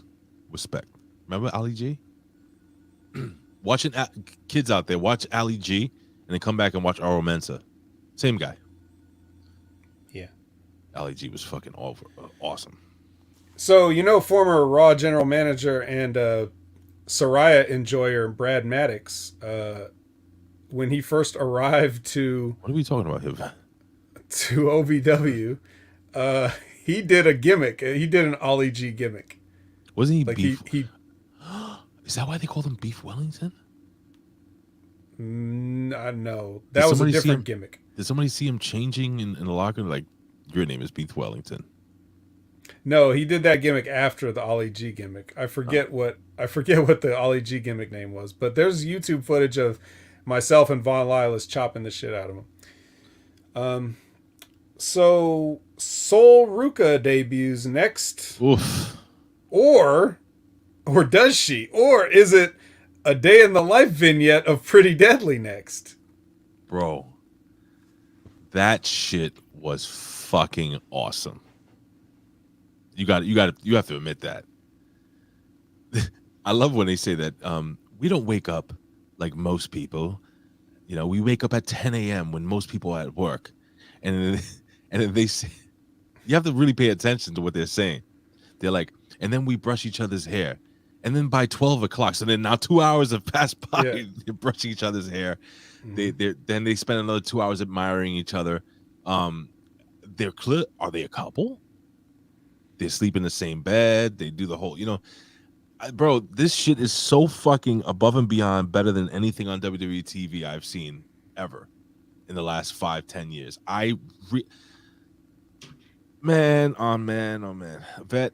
Man on man. That's very, very descriptive. Boy!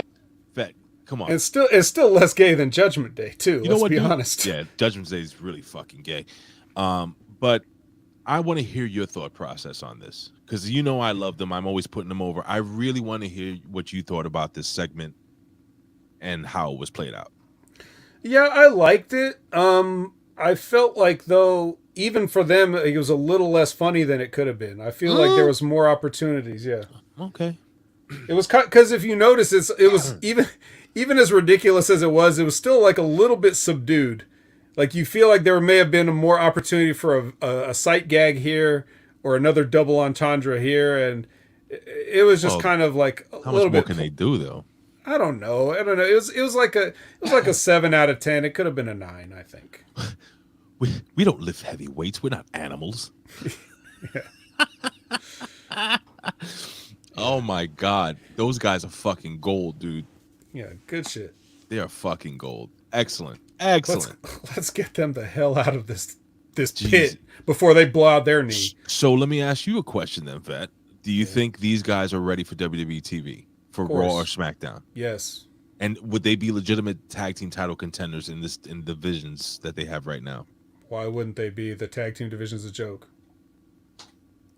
They can inject some lethal poison. No, that's bad. That's what it is now.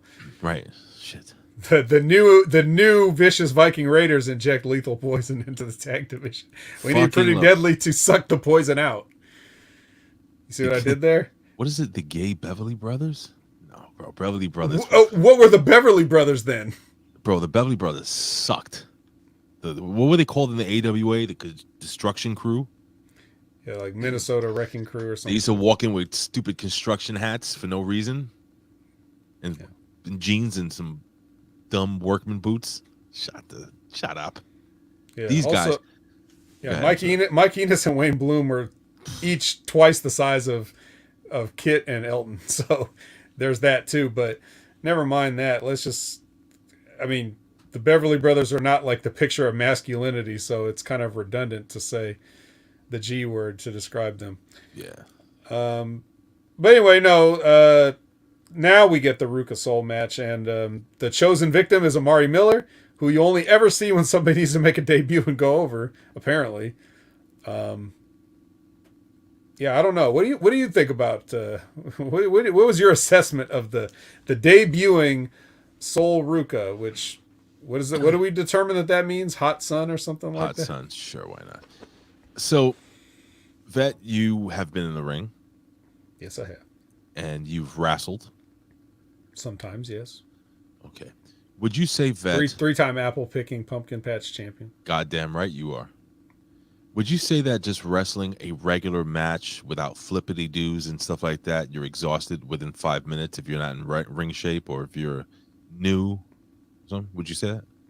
Yeah, if you're not in shape, yes. Basically, everything you do will be. If you're not in shape, you'll get blown up on your entrance if you have a hype entrance.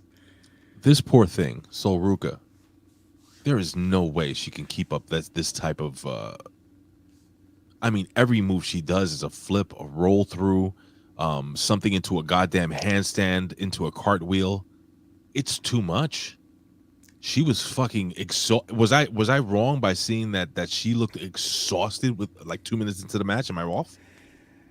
Ray, it didn't even take her 2 minutes to literally fall on her ass. When she tried to do the flippity do when they grabbed her leg and she was supposed to flip and land on her feet, but she just landed on her ass, which she should have sold. Yeah. But she didn't. You don't know what to do because you don't do this. You know what I mean? You are basically a gymnast who was taught to do moves. You don't really even understand the concept of what you're trying to get across here. A lot of people don't. I thought she was a surfer. Probably a volleyball player. As long as it's on the beach. But here's the thing. Don't we already have a fucking gymnast, dude? Yeah, that's what I said last week. I was like, we already have a Tiffany Stratton. And she looked very similar in her debut, to Soul Ruka here in this debut, but she got exponentially better week by week.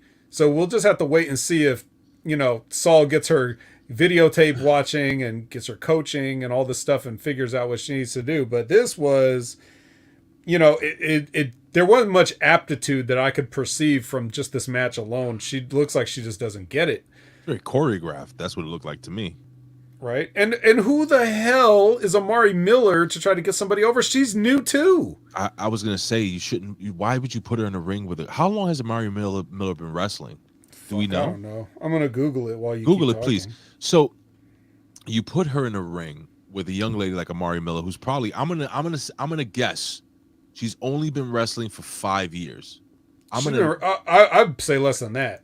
All right, I'm Probably giving her around the long. 2.5, 3 is what I would guess. So you put somebody who's in her first match with a really green talent. You could have put her in the ring with anybody else. You could have pulled up one of the WWE girls and brought her over to put this kid over. I don't know, man. What anything there? Hold on, I'm yeah. Take your time. There's a soccer player. There's a soccer player named Amari Miller, so I have to get past his Was that page her? first. No, it's not. It's not. Just put Amari Miller NXT. No, I know. But anywho, so if you guys he still comes up even when you put WWE after her name. All right, I'll look it up here. You just talk. No. You keep talking. I want to talk, and now I want to look it up. Made her in-ring debut in August 2017. 18, 19, 20, 21. That is 5 years. 5 years, yeah. That's shameful, actually. She's not that good. And that's if she never wrestled before WWE. Right? She could have wrestled a couple years on the indies before she got signed. She probably didn't. I wonder what she was before. Was she a soccer player? No, that's a guy. Oh, wrong guy. Well, vet. It is 2022. It is, but they don't look alike. They don't look alike, right? Maybe transition. No. No. Okay, fair enough. Well, anywho, here's the deal, guys. This was, in my opinion, not a great debut, but again, this is developmental. Okay, Sol Ruka was exhausted, like I said during this match, because she did way too much, too many spots, and we're talking about NXT. What'd you think of her finish? What was it, like a flippy double leg drop to the back where she could have paralyzed the Mari? Yeah. Isn't that incredibly? I'm sorry. Isn't that incredibly dangerous to have somebody so green doing that to somebody on their back? If you're flat down on your lower back, probably not. It's the back gorilla. I bet you guys out there don't know who I can't do like You Killer do Cross. that. You do that all the time. They should know it by now. Did you ever see Killer Cross's? Yes. Your triceps. You got three more in you. He did like a whole. He called into Keeping It 100 and did a whole thing. Did he really? Yeah, you didn't hear that? No, I don't. And they talked to him like it was really. They kept calling Jesse him Ventura. Yeah, Governor Ventura or whatever. So I only started listening to K100 after Ben and Pop were on the show. Oh, wow. Yeah, I was like, wow. I was like, yeah, this guy's a fucking great. I really do. I love Conan. Conan, can I just say something? I don't know how you feel about Conan or anything like that. Love him. Bro, the dude is so smart and like incredibly articulate. And of course, he's done everything in the business. He's fucking he's great. And then you got Disco, who comes off like he's dumb as a box of rocks, but no, he's also really smart. And then I don't really like many co-hosts other than myself, but I love their co-host. I think he's fucking hilarious. I think he's really, really good. He knows his place in that show, and he doesn't mind being the butt of the joke. Bro, K100 is probably one of my favorite podcasts now. Oh, all right. Well, welcome to 5 years ago, Ray. Listen, hey, I've never taken time. We have so much content here at Hami Media Group. You can head over to channelattitude.com. I rarely have time during the week to listen to anything else, but it has squeezed in as one of my favorite podcasts. Erin Ben Shlomo is in the house. Hey, Erin Ben Shlomo, Chevenu Shalom Alechem, as they celebrate the holidays. All right. Well, we're gonna need a second holiday if we don't finish this show. So. Oh shit! Yeah. So basically, the jury's out on Sol Ruka. We're gonna need more than this.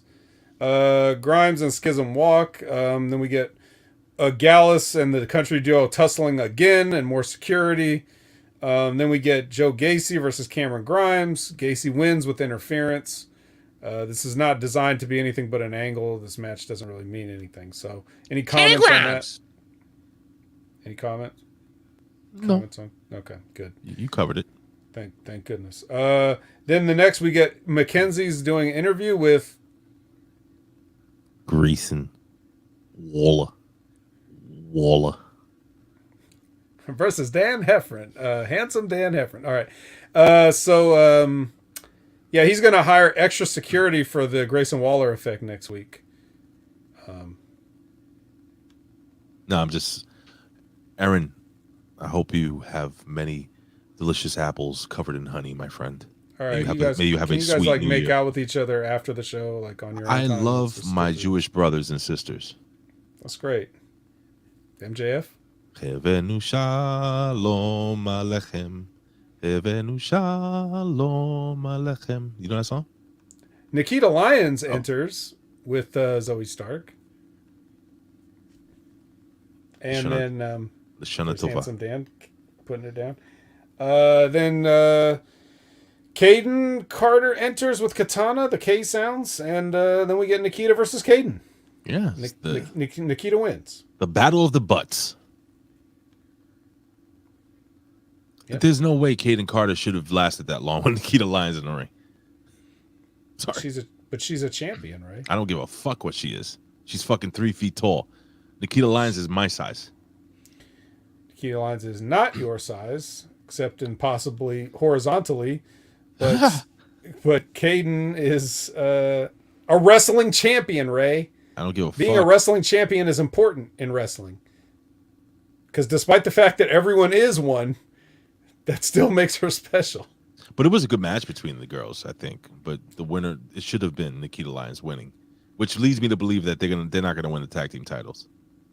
Why those two single stars in a tag team?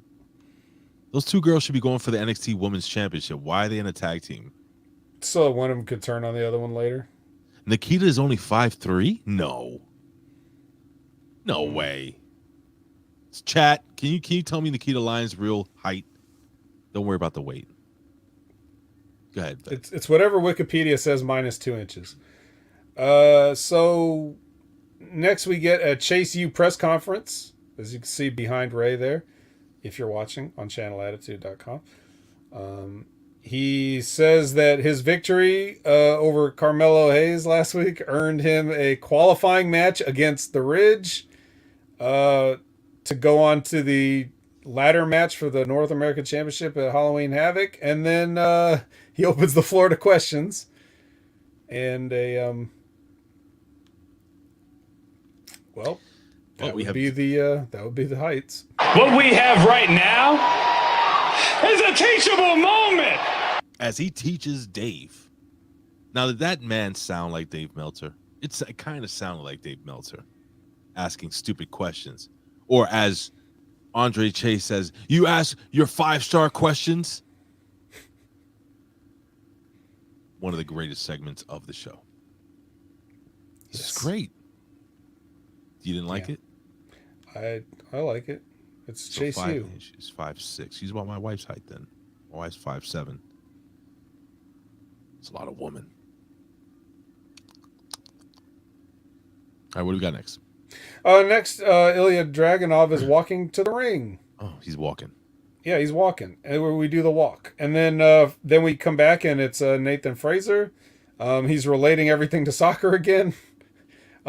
Saying he knows what it's like to be down by one and even it up. And he's got the home movies to prove it. And they show some home movies of little Nathan Fraser. Not even him. It was a black kid. Yeah, black kid. No, they don't have black kids where he's from. Oh. And then it's little Nathan or Ben Shlomo. Carter, or whatever his name is. Yeah. Yeah. Saying, yeah, I scored a goal. Okay. So, whatever. I mean, we got one more match in this series, I guess. And that's going to be next week? I guess. All right. Zion Quinn versus Ilia Draganov. My only note here is I just wrote, robe, ? And that is just a reminder for me to ask you about Ilia's robe. What do you think of this robe? Stupid. Does this fit with you described him as militant earlier? Is this the robe of a militant? No, he needs to be wearing one of those fucking like long like a Gunther jacket. Yeah. You know, like a Gunther jacket. I got a question for you, Vet. Why is Zion Quinn such a fucking jobber? I think the guy has a tremendous look. I don't think he's terrible in the ring. He seems like he has a good personality. Like I think this guy has like the total package to be a star. Why is he such a loser, Vet? Seriously. Okay. The fun answer is, remember when he sang Shawn Michaels theme music and danced? Oh my God. Yes. Okay. That's why. That's because the shoot answer is he probably has an attitude problem. They probably like he might be a dick or something like that. You think they're trying to humble the guy? Yeah. They just want to fuck with him and see if he'll get it. I mean, I'm not saying that's it, but that's the only possible explanation I could come up with, because everything that you said is accurate. So it seems like the kind of guy they'd want to get behind. But I don't know, man. That guy, as soon as he gets released in 2 months, he'll be your AEW. What's the title Pac was holding? The Mid-Atlantic, the All-Atlantic champion. Not the Mid-Atlantic, the All-Atlantic. No, All-Atlantic. The Mid-Atlantic was just the middle of the Atlantic. Now, will they have the champion of that? Will they have the All-Pacific champion? And will they unify the titles? Oh man, the All-Ocean title. The All-Oceanic champion. The Arctic Ocean champion never gets defended. Never. In the three-way versus the Equator champion, the champion of the Equator. All around the world, just around the Equator, though. Yeah, just depends that title. Very hot places. Yeah. Yes, please. All right. Well, I just all I care about was his robe. What you thought of his robe. So if you thought it sucked, then he looked like AJ Styles when he was trying to be Ric Flair in TNA. Remember that? Yeah. And they told AJ to dye his hair blonde. He was like, "No, I'm not doing that." Right. So. Yeah, it's almost like he wanted a robe, but he didn't have his robe, and he had to borrow a robe from somebody else, and then he just grabbed one of Quincy Elliott's socks or something and just threw it on there. Terrible. Yeah. All right. So Damon Kemp walks, and then the Creeds hug. Damon Kemp. Kemp. Yeah. Not to be confused with Tony D'Angelo. Tony D'Angelo. Then we get the kind of the package with Wendy and Lash, kind of the she said style package. That's all right. Go back and forth with the clips. Wasn't terrible. Anything? No, it wasn't terrible. It was pretty good between the two girls. Okay, and next we get Brutus Creed versus Damon Kemp. This was also just to further an angle. It's a quick DQ. Kemp beats him up with the chair. No, Julius. He ain't gonna come down and help her. Screw that. Can I say that those two guys look really uncomfortable being in a singles match, or maybe it was just me? I was probably putting my socks on at the time. Oh, in fact, I definitely was. You and your goddamn socks. Yeah, that's actually might be a shoot. Like I might have legitimately been. No, I think I had my socks on. I might have been putting on my shoes or. Just when you grab all the extra stuff to put, in your pockets before you go to work, like your wallet and keys and stuff. Sure. Like chapstick. Something like that. No, that's you. Where's my chapstick? You just had it. You were just putting it on. There's no way your lips are dry again already. Quincy, speaking of Quincy Elliott, he gives Sanga some advice, which it's very sage advice. He says, "Hey, don't be so down. Keep your head up." Bro. Wow. So, I can't believe, I should be paying him to get life advice. What am I doing here? Doing a review show. I should just give my money to Quincy Elliott and have him tell me to keep my head up. Quincy Elliott actually made me laugh out loud on the train when Zion Quinn walked in, and I don't know, I forgot exactly what Quincy Elliott did. I think he did like a little giggle as he walked away or some shit. He said tee tee, yes, and I actually went on the train. He's And then the gonna homies try go, to get Teehee over, bro. bro. It's gonna be a shirt. Teehee. Can he do it? Bro, Quincy Elliott is fucking great, bro. This was the shits though. Well, of course. Where he's just sitting there in the chair, and then he's like, "Hey, Sangha," after he's just sitting there the entire time. Like, Sanga's oh, you just noticed? Yeah. Sanga's Sangha like, has to deal with this. I did not think of maybe keeping my head up. It's been down for over 2 weeks. I usually give the advice, but today you advised me. You are my guru. So racist. Yeah, I don't know. What are we doing? Well, I'll tell you what. I'll tell you what we're doing. We're going to talk about Gallus, and if we could stay awake. I just have my normal note. Gallus enters boringly. Boy, this is the shit. And then we have Nikita and Zoe. They're walking. They run into Toxic Attraction. Toxic Attraction tries to have a personality, and you know how that goes. Pretty bad. And then Nikita and Zoe ain't no better in the personality department. It's bad when Mandy Rose is the most charismatic person in your group of 5 people. And then Alba Fire just commits arson right in front of everybody. That was so dumb, Vet. God damn, I hate this woman. I hate her, and she's gonna be the fucking champion. You know that, right? They're pushing her right down our throats. Alba Fire? Yes, dude. Oh God, on high. She's awful. There's so many fucking women that should be going for that title. Nikita, one of those 2 girls should be going for the title. Zoe Stark or Nikita Lyons. You got fucking Alba Fire. Ugh. I love when you were doing a show with Vet and Ben. I mean, with Ben, and he was just burying Alba Fire. Same shit I said. I'm from Scotland. I'm tough. Why can't she be walking around with a shillelagh? Well, that's Irish. Do they have shillelaghs in Scotland? I think they're outlawed. But what are they called? The same thing? No, in Scotland you have a bat. We call it a bat. It could be either turquoise or it could be red. A wicket. I don't fucking know, bro. All right, well, look, we don't have to talk about this anymore, but I did think it was funny she just lit a fire right in the middle of everybody. Someone could have got burned, actually. No, it was outdoors. It was right outside the... was it? It was right in that little area where Carmelo Hayes always parks his car and leaves. So... Is she Irish? I thought she was Scottish. I thought she was fucking Scottish. Well, then, yeah, give her a shillelagh. Give her a shillelagh. A flaming shillelagh. A red one. A red flaming shillelagh. Or green if they don't have a red and one. have her eating Lucky Charms out of a cup. It's a television commercial.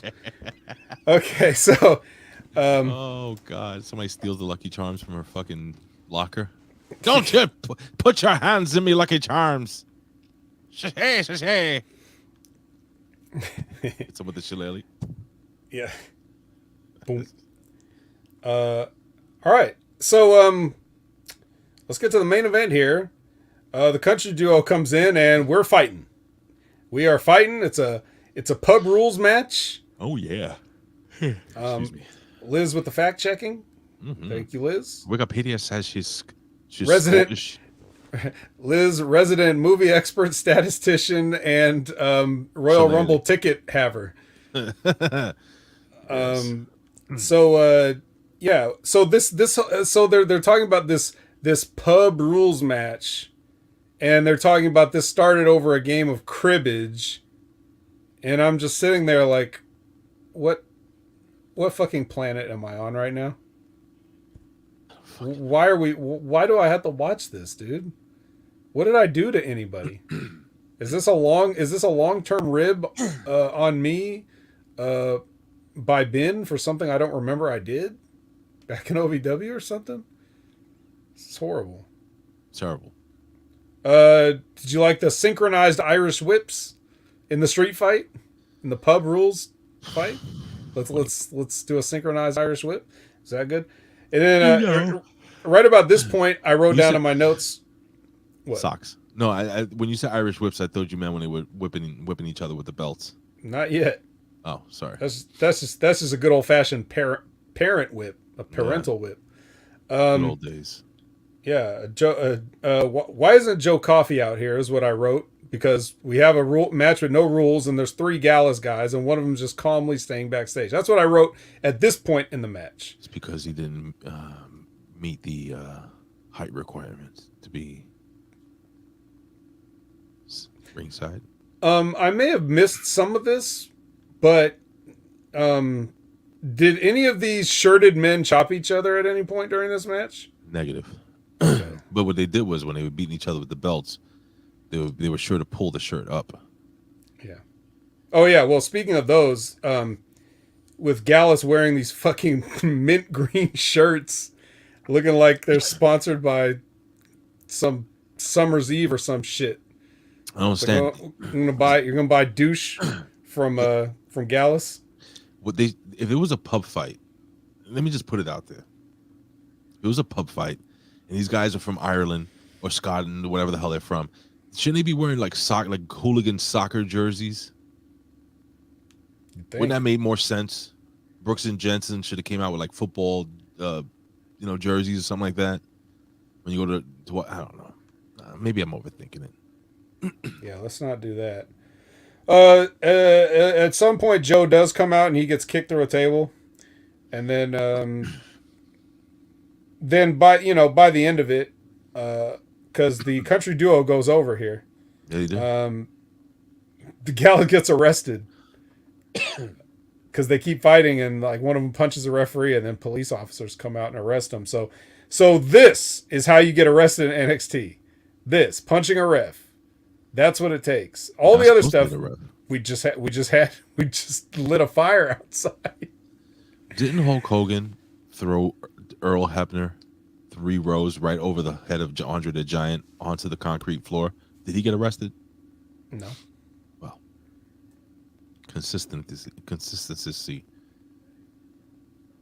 When the British Bulldogs wrestled and fought against Danny Davis at WrestleMania 3 with the Hart Foundation, who was the British Bulldogs tag team partner that match? Do you remember? It was a 6-man tag. It was Danny Davis, the Hart Foundation versus the British Bulldogs, and anyone? And Dangerous Danny Davis. I don't remember. Oh, I thought you were quizzing me. I'm asking. Yeah, I am. I don't know. Well, I thought you knew. That's why. I don't remember either. Your finishing thoughts of this evening in the match, please, sir. This sucks, and this is getting really hard to watch now.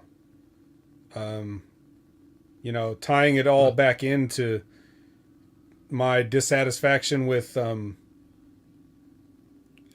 Cobra Kai and all that stuff, and it's really a struggle to sit and watch this what passes for wrestling here in America these days. There's not one good show out there. Everybody's fucking it up bad. Tito Santana. Was it Tito Santana? That's more important than anything that happened in this NXT. I need to know. Arriba. All right, Fat. I think it's time for us to go home, my friend. So as the beat drops, non-stop, we always try to take y'all motherfuckers straight to the top. We don't need no Glocks. Keeping shit real. Be harder than steel. Man, I could use a plate of spaghetti and veal. Bet. What you got next? Put over your social media. Word up. Word life. Basic thugonomics. Yeah, so, at Opinion Haver on all the social media things. And you can find me here on Channel Attitude doing such shows as The Impact Attack. And, this week, who knows? Maybe Light the Fuse too. I just never know. You might get the call. Haven't got one yet, so I don't have anything planned, and I'm planning on letting the Smack Attack boys do their thing this weekend too, but I'm always sitting on the bench as the perpetual sixth man, so yeah. What about you, Ray? This is all I'm doing this week. Follow me on social media. You see down here, see down below there, it's at Opinion Haver, at Big Ray Hernandez on all social media. On Tickety Talk, at Big Ray Hernandez. On Instagram, Big Ray Hernandez. On Twitter, at Big Ray Hernandez. Listen, guys, I need your help. For those who are not blocked by Teddy Long, I need you to tweet out Teddy Long and tell him that he mistakenly or was hacked and they blocked me. I am a big supporter of Teddy Long. Holla, holla, holla. I want to be unblocked by Teddy Long. Can you guys help me? Bet, can you help me? I'll do the hashtag turn out the lights if you want. I know you need to get something to do something. So you should have done that anyway. I retweet it almost every single time I see it.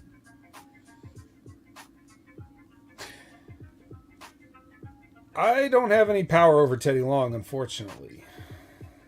All I know is that I wasn't blocked. Holla, holla. Well, anyway. Maybe he'll put me in a tag team match, player. With The Undertaker. Oh, God. Why'd you say it like an old-timey boxing announcer? With The Undertaker? That's how Teddy Long says it. This match between handsome Dan Heffron. And the tombstone is banned. No tombstone. It's brought to you by Lucky Strike. 10 out of 10.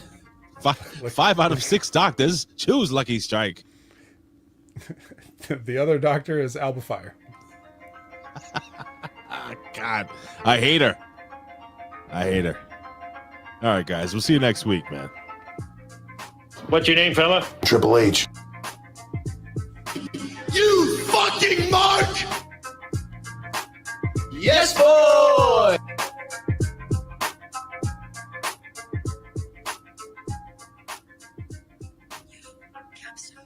I'm serious. I'm not going to sit back and take this fucking shit.